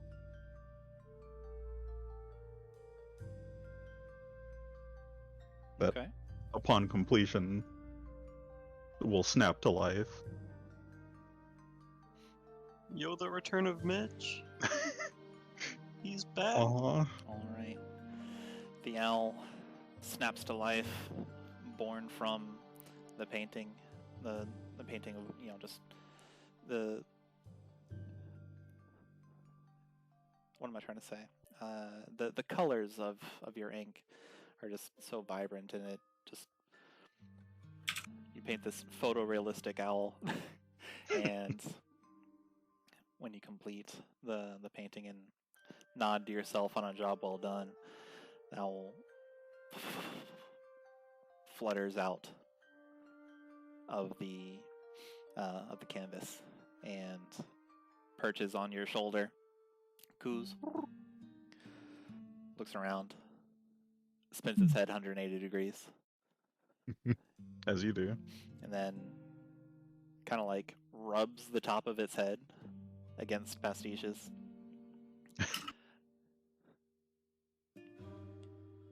Nips at one of your scales and kind of like lifts up its legs and then puts it down, lifts up his leg, puts it down.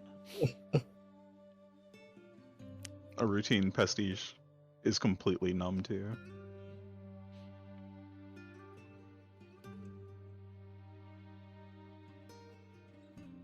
And then, Pastiche is probably gonna study that Vortex Warp Scroll Okay. until they pass out. Alright, Pastiche. So, you take a look at this. This stuff that you pulled from the backpack, and it seems to be some sort of thesis on transportation magic. It seems half written, and it's actually all crossed out. And down the page, on the second half of the page, is what looks like a rough draft on martial arts and sword fighting applications. But in the crossed out section of the thesis on transportation magic, you can see twinges of magic in the discarded section, and it takes you a good portion of the evening, certainly, but you do manage to figure out and transcribe the jargon. Seems like a young person wrote this, and they're like, they're being kind of direct, but it's clearly like their first professional attempt at a paper. And Okay. you manage to figure this out, so you transcribe it and you essentially copy this person's homework, and you make this spell your own. You now know, or you now have Vortex Warp in your spellbook.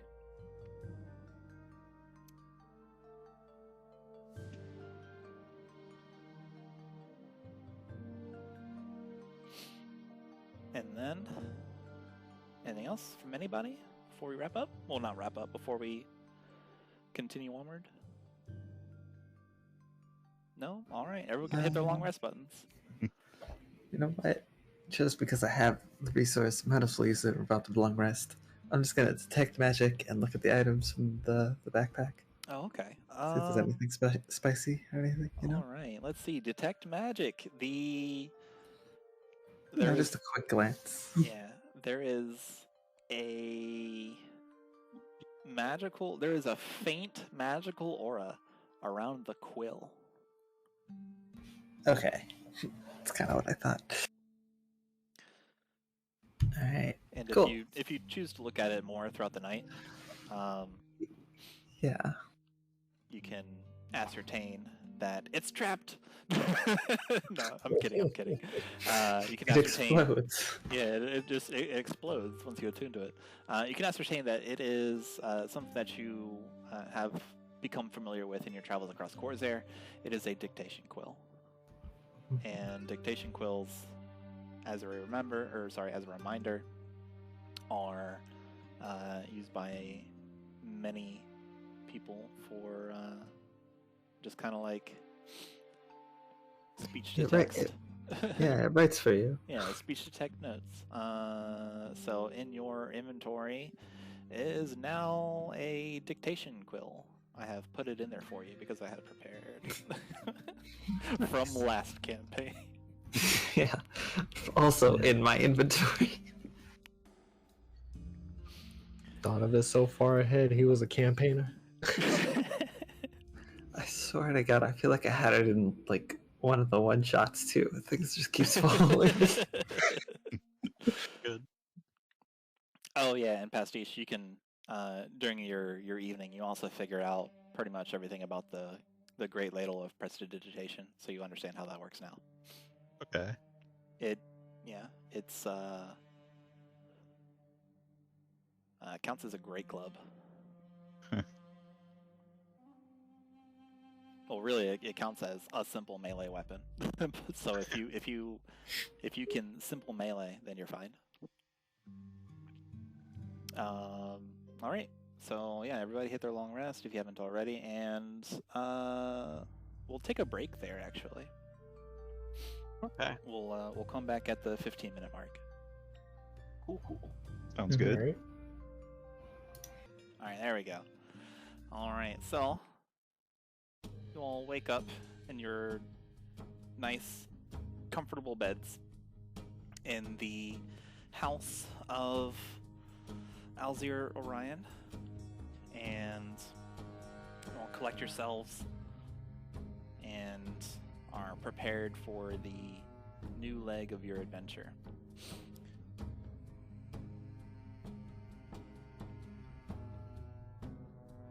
You all head down. Alzir greets you, and he'll say, "Well,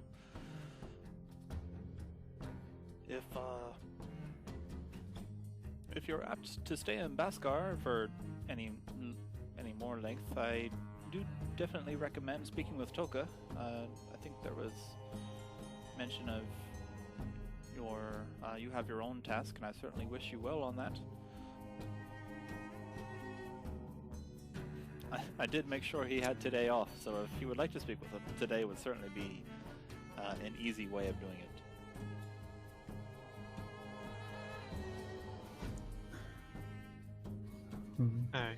We appreciate the consideration.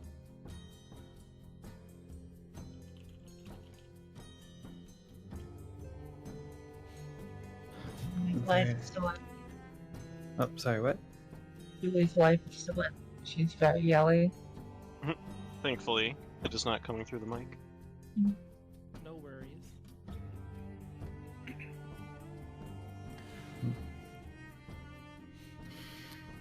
Makayla, I guess, sort of says to the group, I suppose we should figure out what our goals are currently.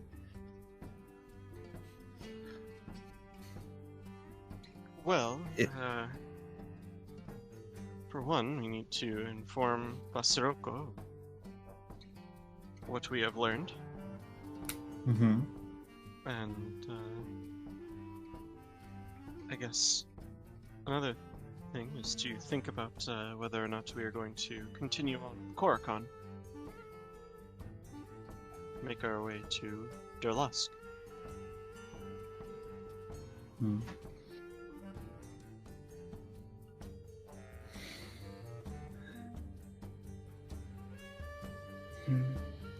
There Billy's is- gonna shrug. Just a shrug. Yeah, basically. Alright. There's a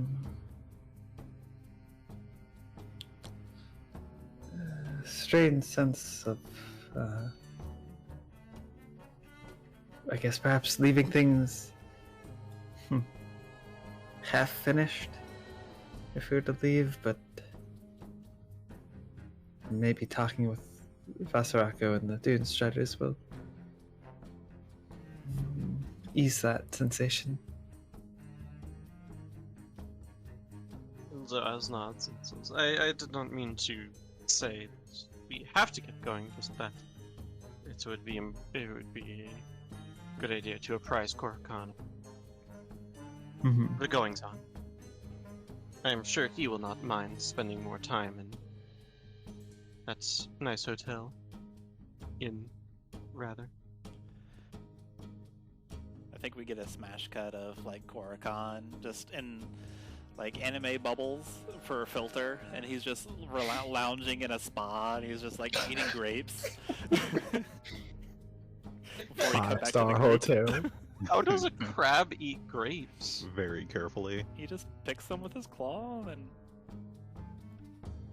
like he picks them from the bunch with his claw tips, and then just puts it to his mouth, and then the grape's no longer there. Huh. Cool.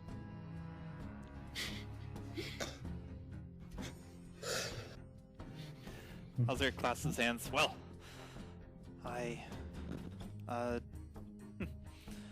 if you learn anything, I certainly hope that you would also tell me what you find. Having information from multiple sources is always best, especially in a merchant prince's line of work. Then he looks over to Chuman. Chuman, here, I have a gift for you. From one house to another. And he shakes everyone's hand, but in Chuman, after the handshake, you find in your hand a ring. This is, call it a show of good faith, and hope that we can build relations once you find where you need to be. This is a ring that contains a bit of the abilities of my house. If you put it on, you can find yourself a little speedier. It will help you move yourself and perhaps the cargo that you mentioned around. So in your hand is a small little silver ring. It has a green gemstone in it. It's set like in a gold inlay. It's very small. It's just like kind of like a dome. The jewel is, and Khorzaire goes on to explain that you can use this ring to cast Expeditious Retreat on yourself once per day. Ah, I see. This will be very helpful for my future adventures. Many things. This will definitely come handy.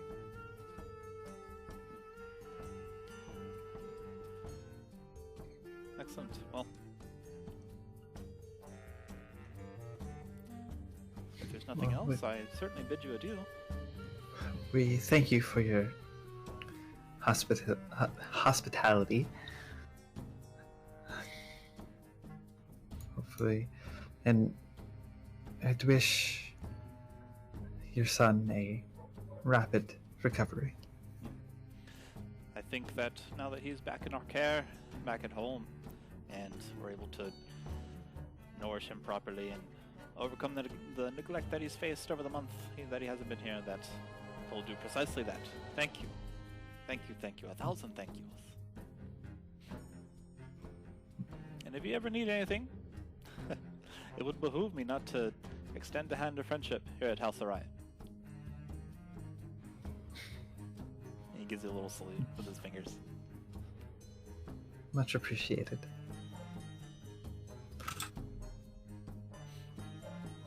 Alright. Yeah, Makayla would like wait for him, I guess. Wait, is he leaving or like are he expecting us to leave? He's expecting you guys to leave. Okay. Okay, as we like leave, I guess like once we're like outside of the compound, I guess like at enough safe enough compound, the property, you know, yeah, compound. What is this, like a military base? Like just far enough away, Makayla feels like kind of out of range of you know, the psychic. She'd sort of be like to Twig, like, oh, this was in the bag that we recovered from the mine. It's a rather trivial block, I'm sure, for you. Think you could pick it? And she'd hand over the journal, the diary. Twig will take a look at it and say, well, of course, it shouldn't be too much trouble. Okay. To pick it, go ahead and roll Thieves' Tools with advantage. Don't roll a 1. Impossible. No problem.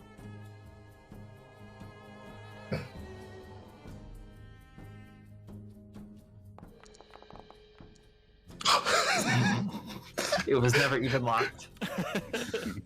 That's what it seems like, as Twig deftly takes out his Thieves' Tools and just toot toot toot toot. Very easily. Kenku here. Very easily, deftly, almost scarily, like, makes it pop right open. Twig, go ahead and roll a Constitution saving throw.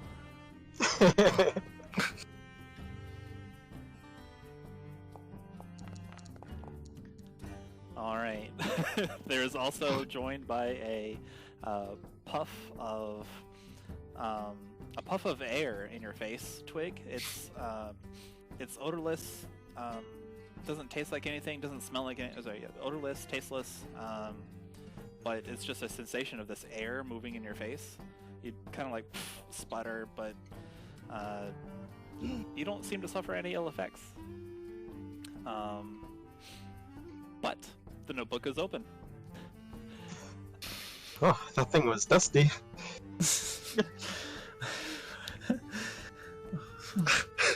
Are you okay? Yes, I'm fine. Why do you ask? I guess no reason. Well, what is... It is possible, a bit, it might be a little, I guess, an invasion of privacy, but I am curious what's in this book. Alright. This small notebook, this diary-looking item as you invade this person's privacy, it, for several pages, for nearly all of the pages, it just has the words, "I love buff men," in all caps, over and over. Oh. Holy shit. Occasionally there's like hearts and bubbles drawn alongside the letters. Oh yeah? But that takes up the Understandable. majority of the page. The majority of the pages. It's front and back too.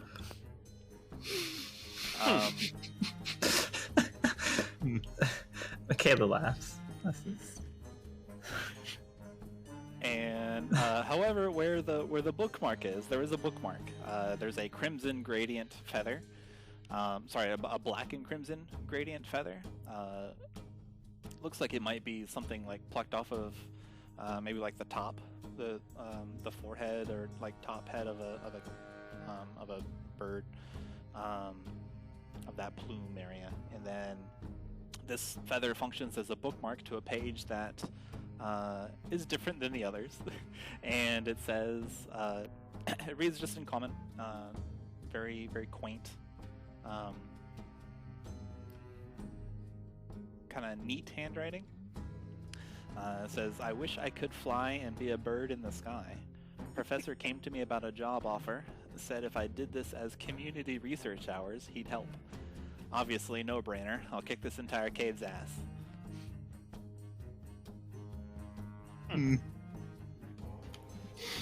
But aside from that, it's either blank pages or I love Buffmet. Are we? Are we sure Thomas doesn't have a second character in this campaign? I mean, I feel like that's disregarding the other amount of Buffman enjoyers in this call. I mean, true. Yeah, true. Anyway, And that's what's in the book. Makayla is just like chuckling, I guess. Well, I guess that answers that mystery.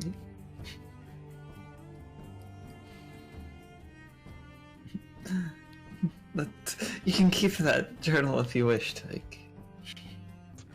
Twig is still like studying the pages. This must be code for something.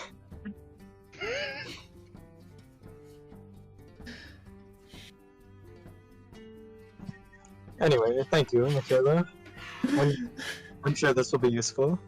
you know, I've heard tell of a secret language that only druids can speak. Do you think it might possibly be that?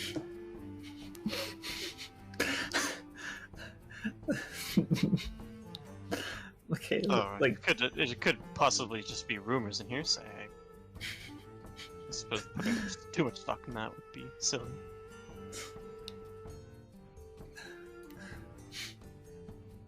perhaps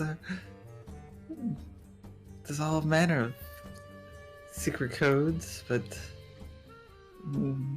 most of them, well, don't involve one line repeated over and over again. So, Or maybe that's exactly why this is the best code. At any rate, I believe we have some informing to do, or a report to make. indeed.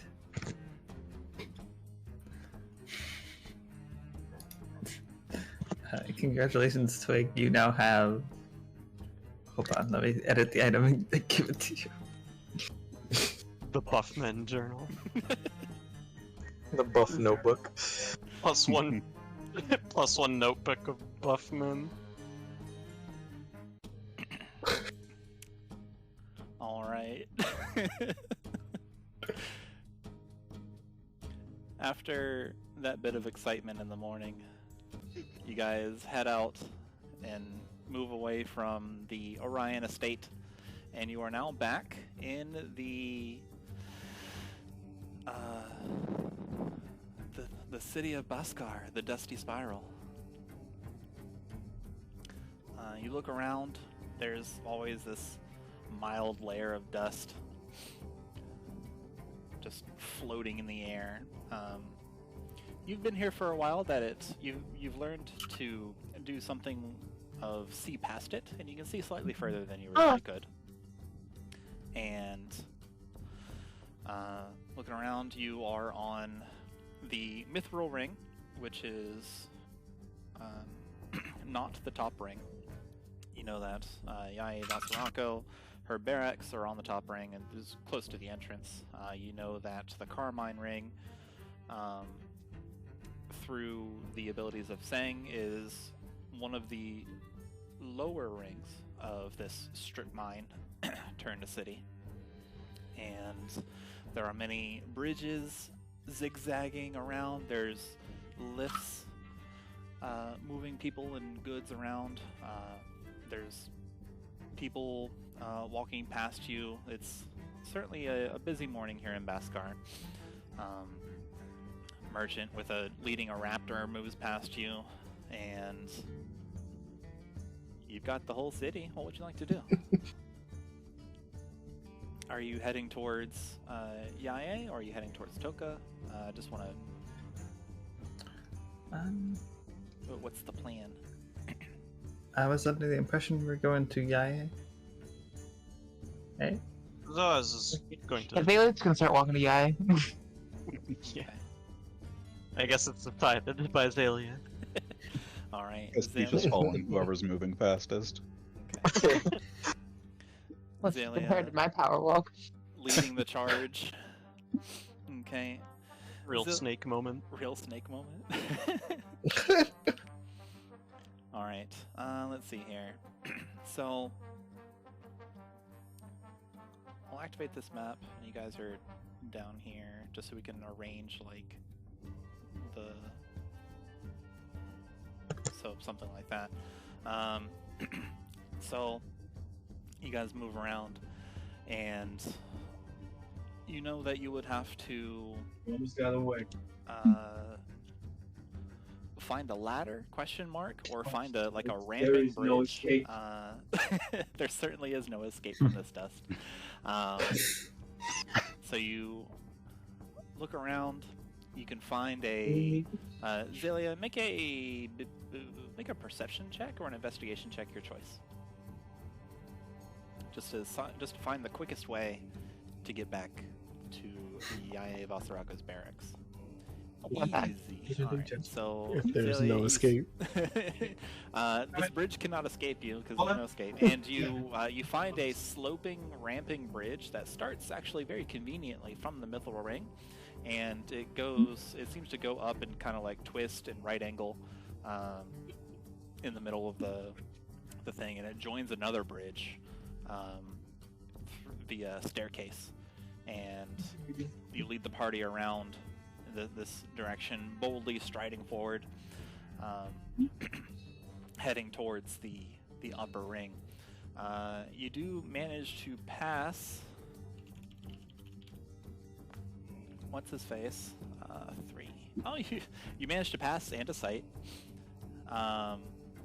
He's got his, little aged dwarf expression. He's pulling his wagon full of linens. He looks at you all. Oh, hello there. I remember you. And he points at Twig. Well, hello. You came to me in a dream. And you were there? And you were there? And he's pointing at Zoaz and Chuman and I remember you. And he points at Xalia. He's gonna head tilt at him. But I don't guess NPC net therefore not issue this year. Chuman looks quizzically at Twig. Have you two been acquainted? We've met, Yeah. and not just in a dream.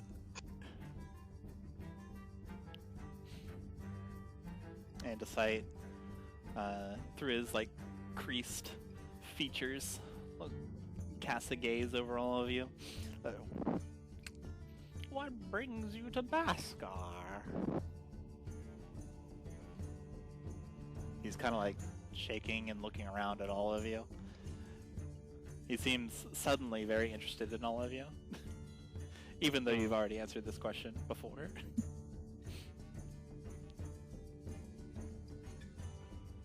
Sorry, is this the same guy that we bumped The whole into? dude that Yeah. came up Outside to of the us when I was Sparkers? screaming. Yes, this is the same. This is the same dwarf that Okay. you talked to. That called you young lady Makayla, as you recall. Yeah. And Okay. mentioned that Zoaz looks just like his grandson, and he so he's got this crimson kind of hood. It looks like he's wearing two robes, but it's like kind of like folded around. It's just a thick robe made, you know, of crimson and mahogany kind of cloth. And in his wagon, he's got more linens and stuff. He seems to be just carting these around town. And he appears to have accosted your group. He's asking, "What brings you to Baskar?"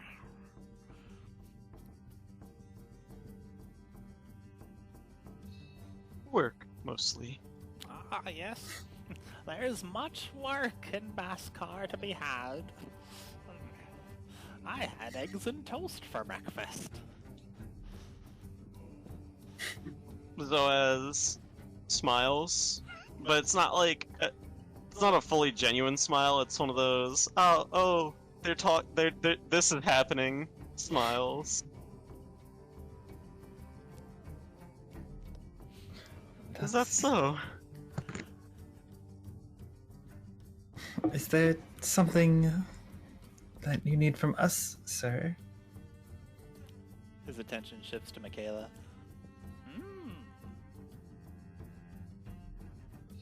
No. But quite a looker, young lady. Perhaps I would like your attention.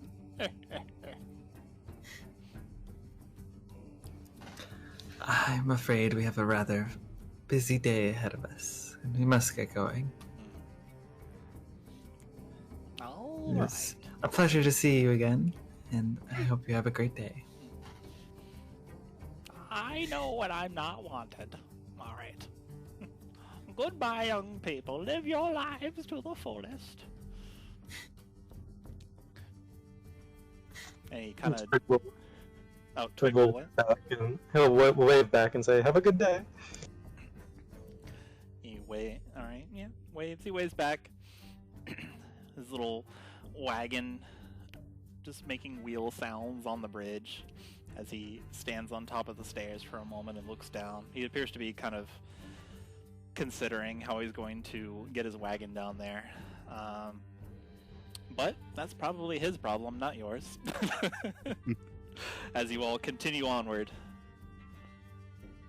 Xalia leading the group. Xalia, as you cross this bridge, there you can see, like, you can view the city from a dizzying height. And you can look around, and you hear a familiar voice from below, and it says, "Need a lift?"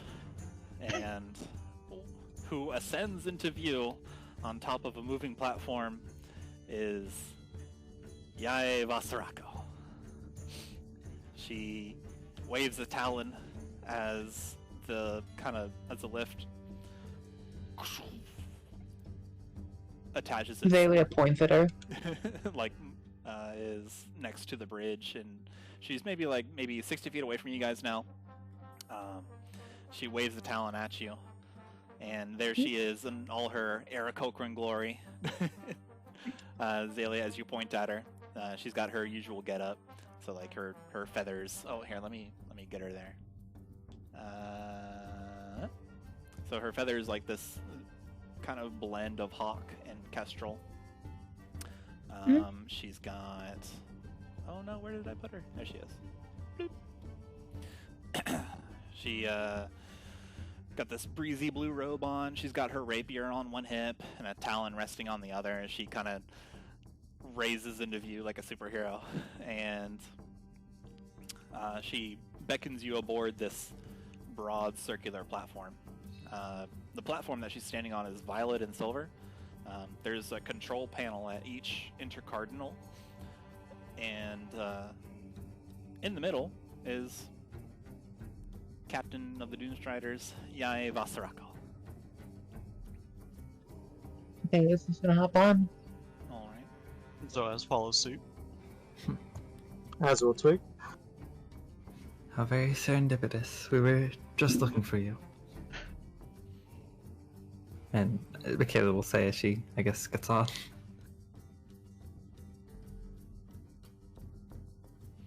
Pastiche follows. Okay.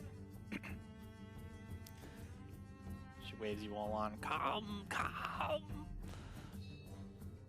And Yeah. away the platform goes, and it kind of dislodges from the bridge, and you guys move across open space. It's attached to like a little rod, and you it's able, like, you see that it has a neat ability where there are more rods that are just empty throughout the city, and it moves through, just clings to another one and then moves along that one, and then clings to another one and moves along that one. It seems to be a pretty fancy platform, all things considered, and all probably all powered by that buoyant crystal magic that you have become familiar with through various operations of these platforms. As you move away from that first bridge, you can see Andesite, the dwarf. Oh, whoa. You can see Andesite, the dwarf, kind of. He has left the stairs, and he is now watching you move away on this platform.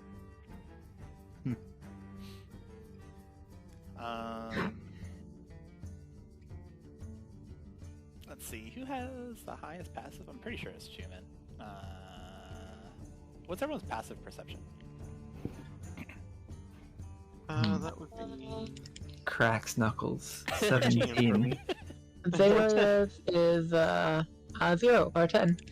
Perception. Your passive? 12. so passive perception is 10 plus your perception modifier, correct? 2. Yeah, it's 10 plus your whiz. Your perception modifier, yeah. So yeah, 13. Okay. I got 11. Nice! 2 plus 1d4, so 6. It should say, so if you go on your attributes on the character sheet, it's the number on perception that's in parentheses. Yours is 12. So Chuman. Yes, but I get the roll on 1d4 on Oh, check. Well, no, this passive. I'm is Passive. passive. yeah, this is passive. It's only on active. Oh, okay. Let's see here. So, Makayla, who has the highest passive perception,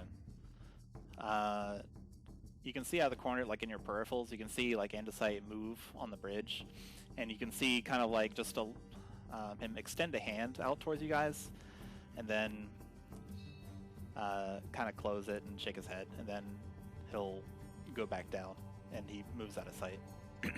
No! He had his chance. I asked him very formally if he needed something from us. No guilt. Alright, so here you are on this platform with the lovely Yaya Vasaranko. She's got her rapier, she's got her blue robe, she's got her feathers, she's got herself, and she clacks her beak and looks at you all. Well, I imagine you've been busy. Please, tell me what you have accomplished. It was a eventful day, Few right? days. 2 days within few. the city. Yes, I can say with confidence that your fears were correct. And unfortunately, your contact Friels has, Zoaz sort of looks down and says he has passed away. Passed away. He has been slain. Indeed. Killed by a particular feather who seems to have not only orchestrated this hit attempt, but also as we discovered when we went into the mine, was involved in the kidnapping and holding of the Orion family at ransom, with kidnapping of Orion's son, House Orion, the youngest of House Orion. Oh, I butchered that completely, but it's okay. Don't worry, I understood you. I see. Have you learned aught else of late? Have you used your special adventure abilities to glean anything? Just looking at all of you. Sorry, can you repeat that? Oh, sorry. Yeah, my mic's been actually kind of weird recently.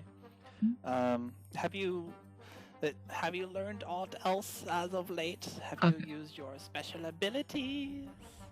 Tell me what you have learned.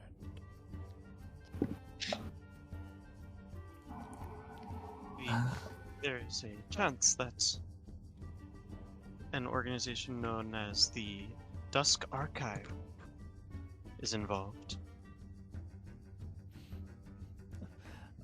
Dusk Archive? Who are they? It sounds made up.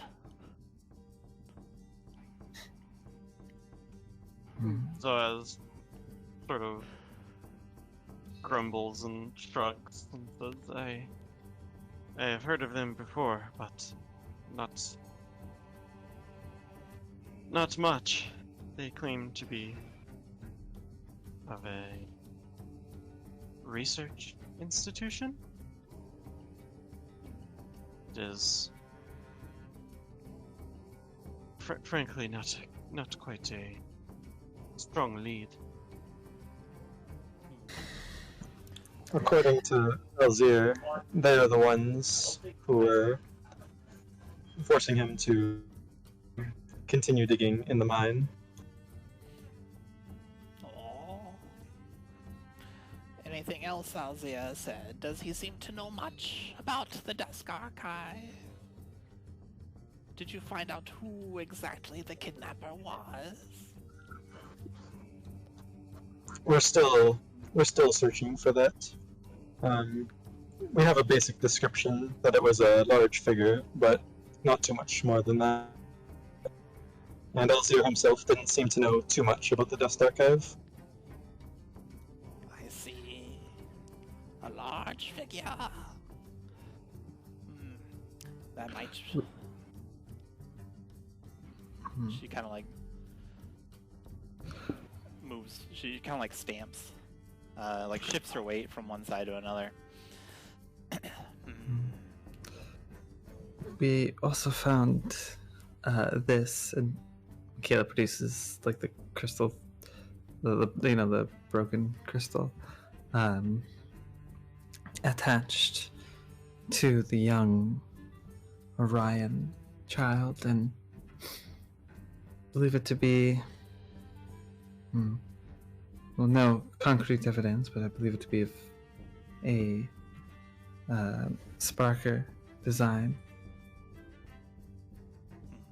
She moves forward, takes it from you, kind of like matter-of-factly, and kind of looks at it briefly, then looks at you, and kind of she puts it in a pack that she has on her side. You can see that she's got a messenger bag just draped around her. She puts it in there and says, good find.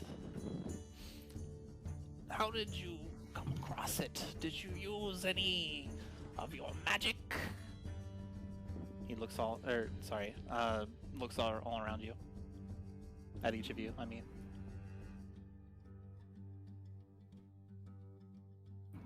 Kind of like squints. Like, why does that matter? But she'd say, this was We found it attached to him when we braved into the mines to try and find him under Azir's request. This is where we encountered the young Orion, as well as and it had a brief encounter with this feather as a whole group instead of just Pastiche. I see. There's we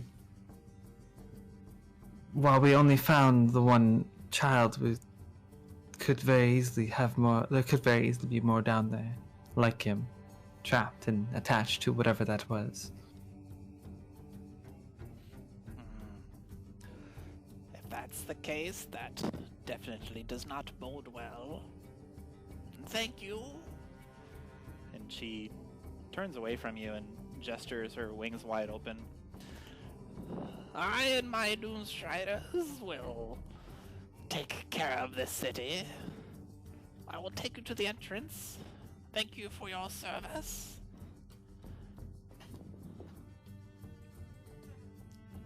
I believe we have some more investigation we could do.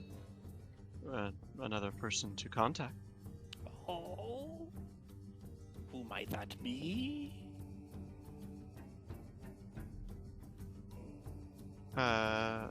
Toka, the Minotaur. Real quick, can I roll insight to see? Zoaz is more than a little bit suspicious about how Yai is acting. Okay. To see what? Like, what are you insighting? Like he's trying to figure out if something's wrong or if something's off about Yai, because that's how he feels. Okay. The only reason like I'm asking is just say like instead of asking can I roll insight is just kind of role play it out. Just like what are you looking for? Yeah. Just because it's distracting. Sorry about that. Yeah. Don't worry, you're also not the only one getting weird vibes from this person. All right. A 22 is a high insight check. So Zoaz, as you're talking with the Eye of Asarako, and like there's this nagging doubt in your head, and you start observing her more, and you acknowledge that she's kind of scrutinizing the six of you, and instead of she seems like her body language is different than that of what she originally had.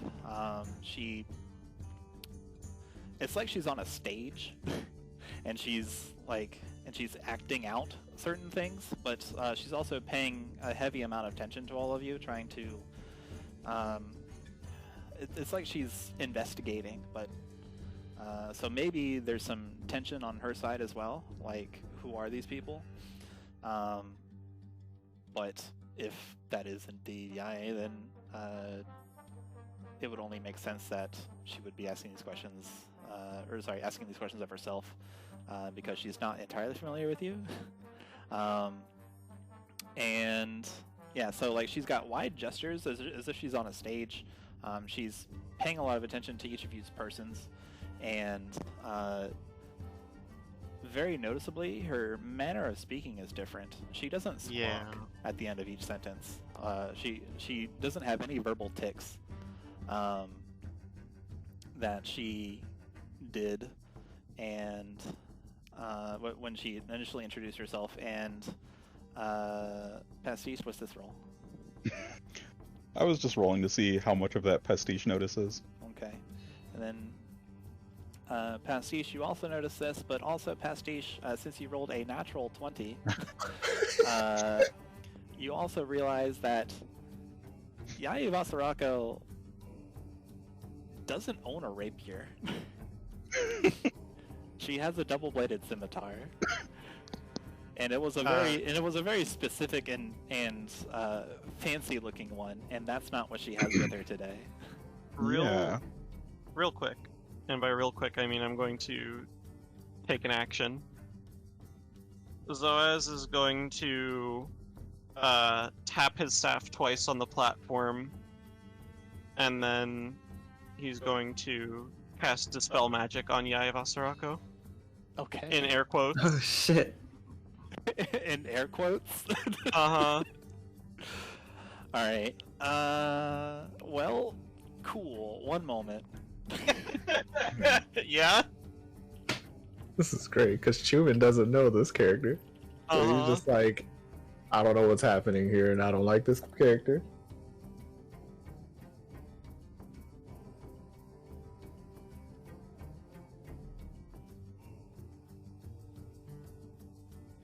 Let me read Dispel Magic. To see if it just kills Yaya. Oh. Oh no!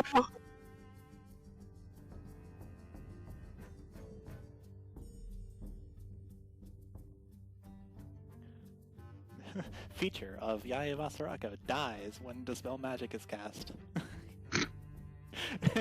It's very specific. Yaya Vasarako's body is sustained by a magical effect. Uh-oh. Well, Wait. Oh. Hang on. What about the bridge though? Well, no, because this is a targeted thing. This isn't us. Like, this isn't an AoE that I hit. That No, gets I rid meant of- like, would the bridge keep going? Yeah, this isn't a targeted. This is. It doesn't dispel magic in an area. It dispels magic of something I choose. Well,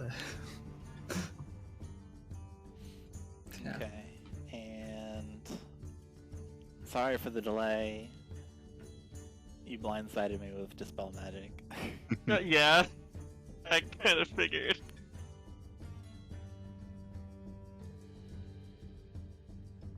So well done, you beat the DM.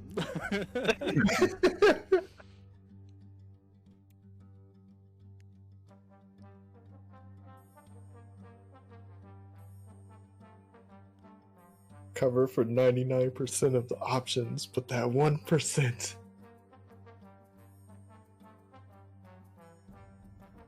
Zoaz instantly kills Yaya Vasarako and just throws his hands up in the air like, well,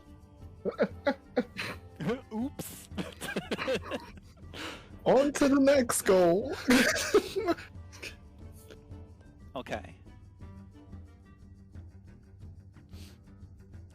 Alright, Zoaz, you do this. So how do you cast Dispel Magic? You tap your staff twice and... yeah, he's holding his staff and he goes tap tap on the bridge and then points it directly at Yai. Okay. You cast this spell and you feel the magic. Your connection with Selene tense a bit, and then you know the spell goes off. Nothing happens.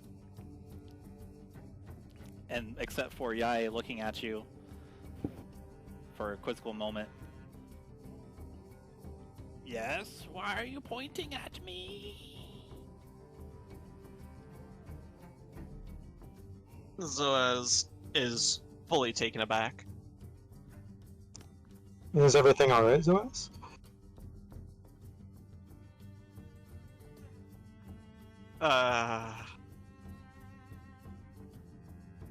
We would recognize the spell, right?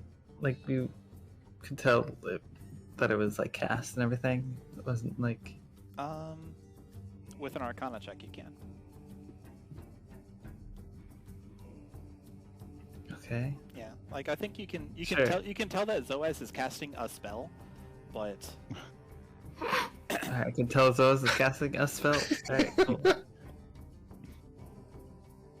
I'll actually, just say I just Zoaz, missed it. what's the verbal component of your spell?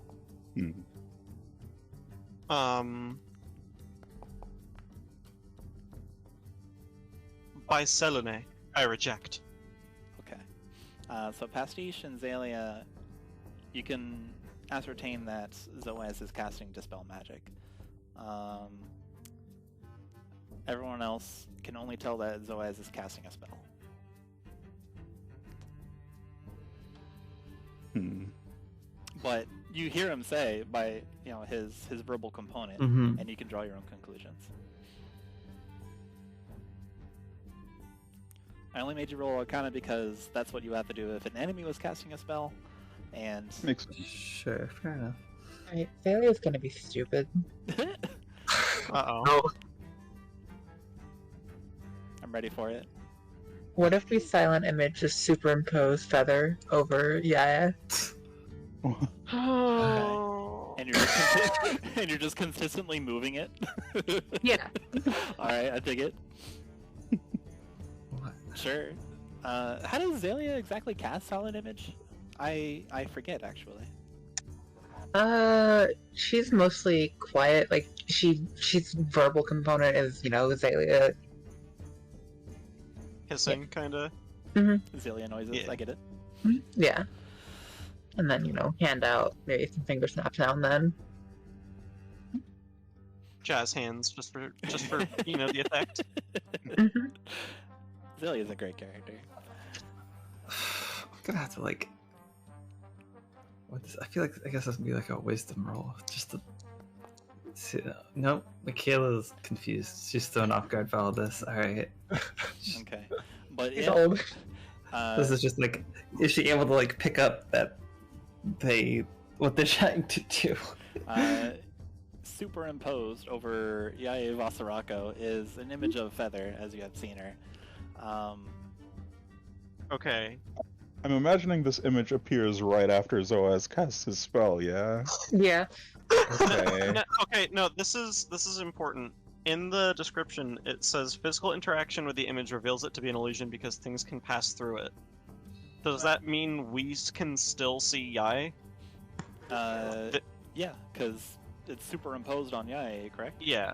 So it's just like So now it's you like see those translucent Feather, and behind that is Yae Vasarako. it's like those pictures, those like little holographic pictures that like viewed from one angle it's one picture and from the other angle Yeah, you like it's the other you turn picture. it. Yeah, exactly. You find the perfect angle to see like little bits of both. Yes. That's what I'm envisioning this as. So this happens. What would you like to do? Yae. You're assuming Xalia is being like a serious attempt. She's just fucking around. Oh no, I'm not assuming anything about Xalia. I'm trying to think about what Zoaz would do in this situation. He just cast a spell magic and suddenly I turned into Feather.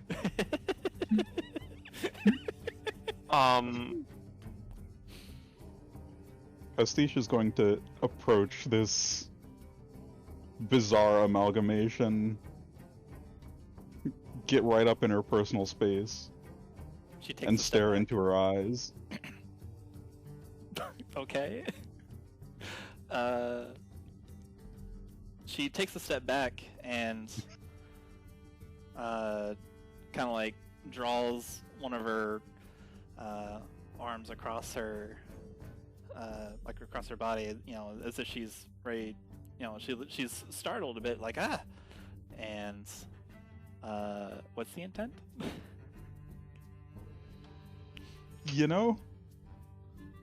I think the intent here is mostly to force a reaction. Okay, she definitely has a reaction, and she like takes a step back and says, "You do not have to get so close." I simply wanted to apologize for our first meeting.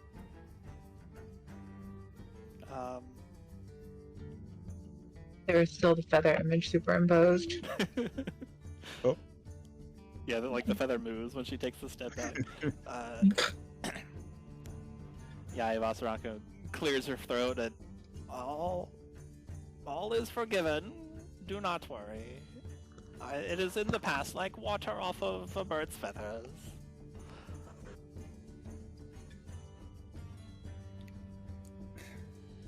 You can see like her eyes you can see her eyes have gotten wide by now. Pastiche, my friend. Yes? Was there... I don't remember there being something to apologize for, though. in our meeting with Yai?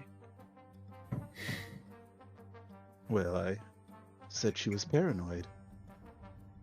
I didn't believe her story at all. Yeah, he straightens up. Yes! I forgive you for that. Zoaz's eyes narrow as he looks at Pastiche. Pastiche's eyes narrow as he looks at Yai. Friends, I don't believe this is Yai of Athroko. What?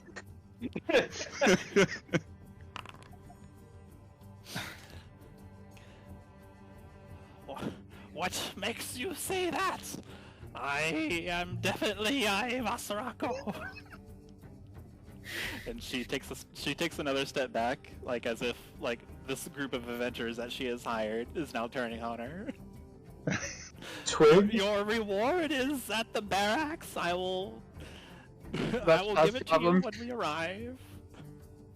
Was it How Twig? much? Huh? What was it, Twig? Sorry? I was gonna say, Twig is gonna take out a horn from his bag, think about Yai Masarako, and blow in it as hard as he can. Okay. We use an action bullet. One creature of your choice can hear the horns blare.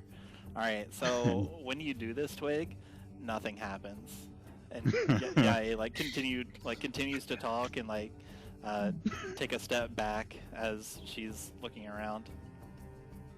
So Xalia is gonna cause problems. Okay. Uh-huh. I'm gonna need an intelligence save from Yai.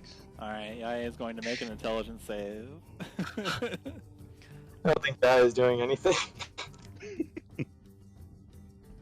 Let's see here. One moment. Yeah, he's about to have a tough time. She's suddenly having a bad day.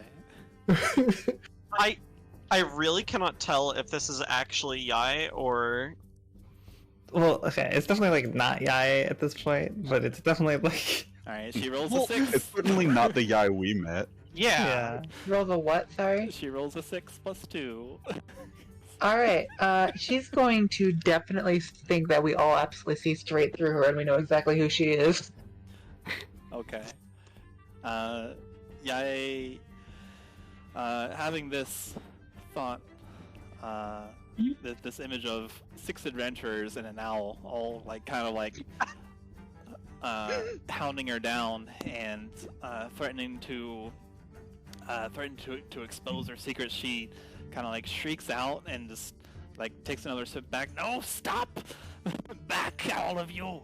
I am Yai. And at about this time in the shenanigans, Makayla, who has the highest passive perception, you will see and hear, you hear a commotion above you, and you can see in the peripheral of your vision, people going about their day, collecting food, purchasing liquor, and appraising jewels and stuff. And then there's just people milling about, except for a group that is zipping down the bridge and shoving people roughly out of the way. These creatures are converging on your location above you, and they seem to be lanky humanoids covered in fur and hoods. As Xalia casts this, and Yai kind of shrinks back on the platform away from your group. Makayla, you can see that these people are just kind of cackling maniacally. They knock arrows and take aim at your group with their longbows, while a couple of them just unthinkably leap from the bridge towards your group. And that is where we'll end tonight's session. Nice. Last thing, I just wanted to roll my own perception to see if I can see that. Go for it. Cool. Absolutely, Chuman. As you're looking around, or as this event is of Yai Vasarako is handled by your teammates, Makayla turns her head and looks up, and you follow her gaze, and you see these as well. these lanky, furred and hooded humanoids. I like to imagine that, like, Makayla was, like, you know, suspicious of what was going on with this fight, Yasuako, and then, like, all this shit just happened at once with, like, the dispel magic, and then, like, the superimposed feather, and Pastiche, and these people above her, that she just, like, completely, like, loses train of thought, and just, like, it's just so lost in the moment. Just everything happening at once. Why are we so good at harassing NPCs? She asked for it. I kinda did.